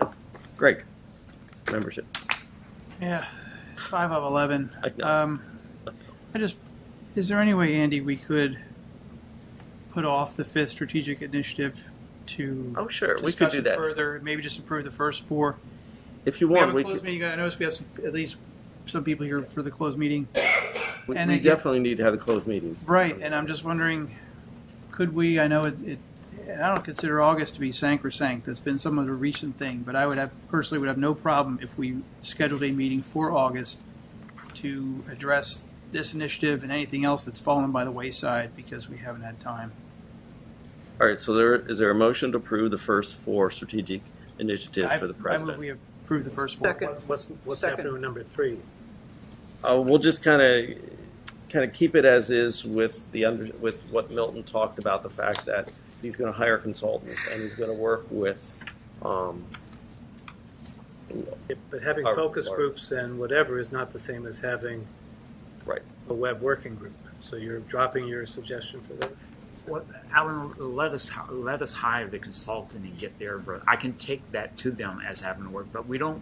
One of the things we don't want it overly complicated. I want to keep a timeline, and so I will share those thoughts with the consultant. But as I said, I want to get help on this. And I think what was being said is we're going to be getting periodic reports so we could be seeing what's happening. I don't want us to be the web working group, but No, The board is not going to be the web working group. No. All right, so Greg made the motion to approve strategic objectives 1, 2, 3, and 4, and Janet seconded. Any further discussion? All those in favor? Unanimous. Thank you. And we will postpone number 5. Last thing, Roy, real quick, resolution to. 5 to August, or are we postponing number 5 to September? Let me work with Milton. I'll work with I don't Milton. think that's see. just a you and Why don't Milton we have thing. a board We got vote a on board whether we here. want to have an August meeting? Yeah. But I, August meeting? No. I don't know. I'm going to be out of town 2 weeks in August. So Yeah, I don't want to. We don't want to have an August. We don't. No. meeting. I'd rather for us to just Vacations entirely are- drop number 5. We're doing some things when it comes to the membership structure already. One of the things I was talking to Dan and Susan about, we're going to start with the work sessions every month, giving the board updates on where. What do you say? Every quarter. What is it? Every quarter. Did I say quarter. monthly? Yes. Okay. Every quarter, we're going to give the board updates on where we are with the membership structures, what we're doing. For example, right now we are conducting a 1,200 person survey internally to find out why are individuals making downsizing their memberships from a CA Fit and Play to a One Fit. Uh-huh, yeah. Because it costs less. Greg, please. Sorry, but no, I know- it's sorry, not. I mean- That's just a single focus, Greg. It's more than just costs. We can show you what we have, and that's why we're going to start providing information quarterly. Because the board members, I can't say all of you'd have this single focus. It's about cost. We have numbers to show that cost is a small, very small factor. It's not the only factor, but I'm okay if we want to drop 5, because I definitely don't want to kick the can down the road for another 9 months. And one of the things we. well, how about dropping number 5 with the understanding that we are going to get quarterly discussions on membership. And remember that we made a commitment to the board to come back to you periodically with the memberships. Yes, and the fact is, we have I don't know. I would have no problem, and we don't need to talk about it now, but I would like to see on an agenda. I would like to address the cost. I think we have a lot of data right now. I was going to talk about what's in the fourth quarter financial report, showing the massive shift away from our package plan plus, Fit and Play, to the One Fit and the Play memberships. And I don't know how to address that now, because I wanted to make that a strategic initiative to But look at Greg, that. we will address it because I can show you information that show the cost was of the survey that we took. Dan, what was it? How many? It was people that it was only 5% of the responses. So what if we do this?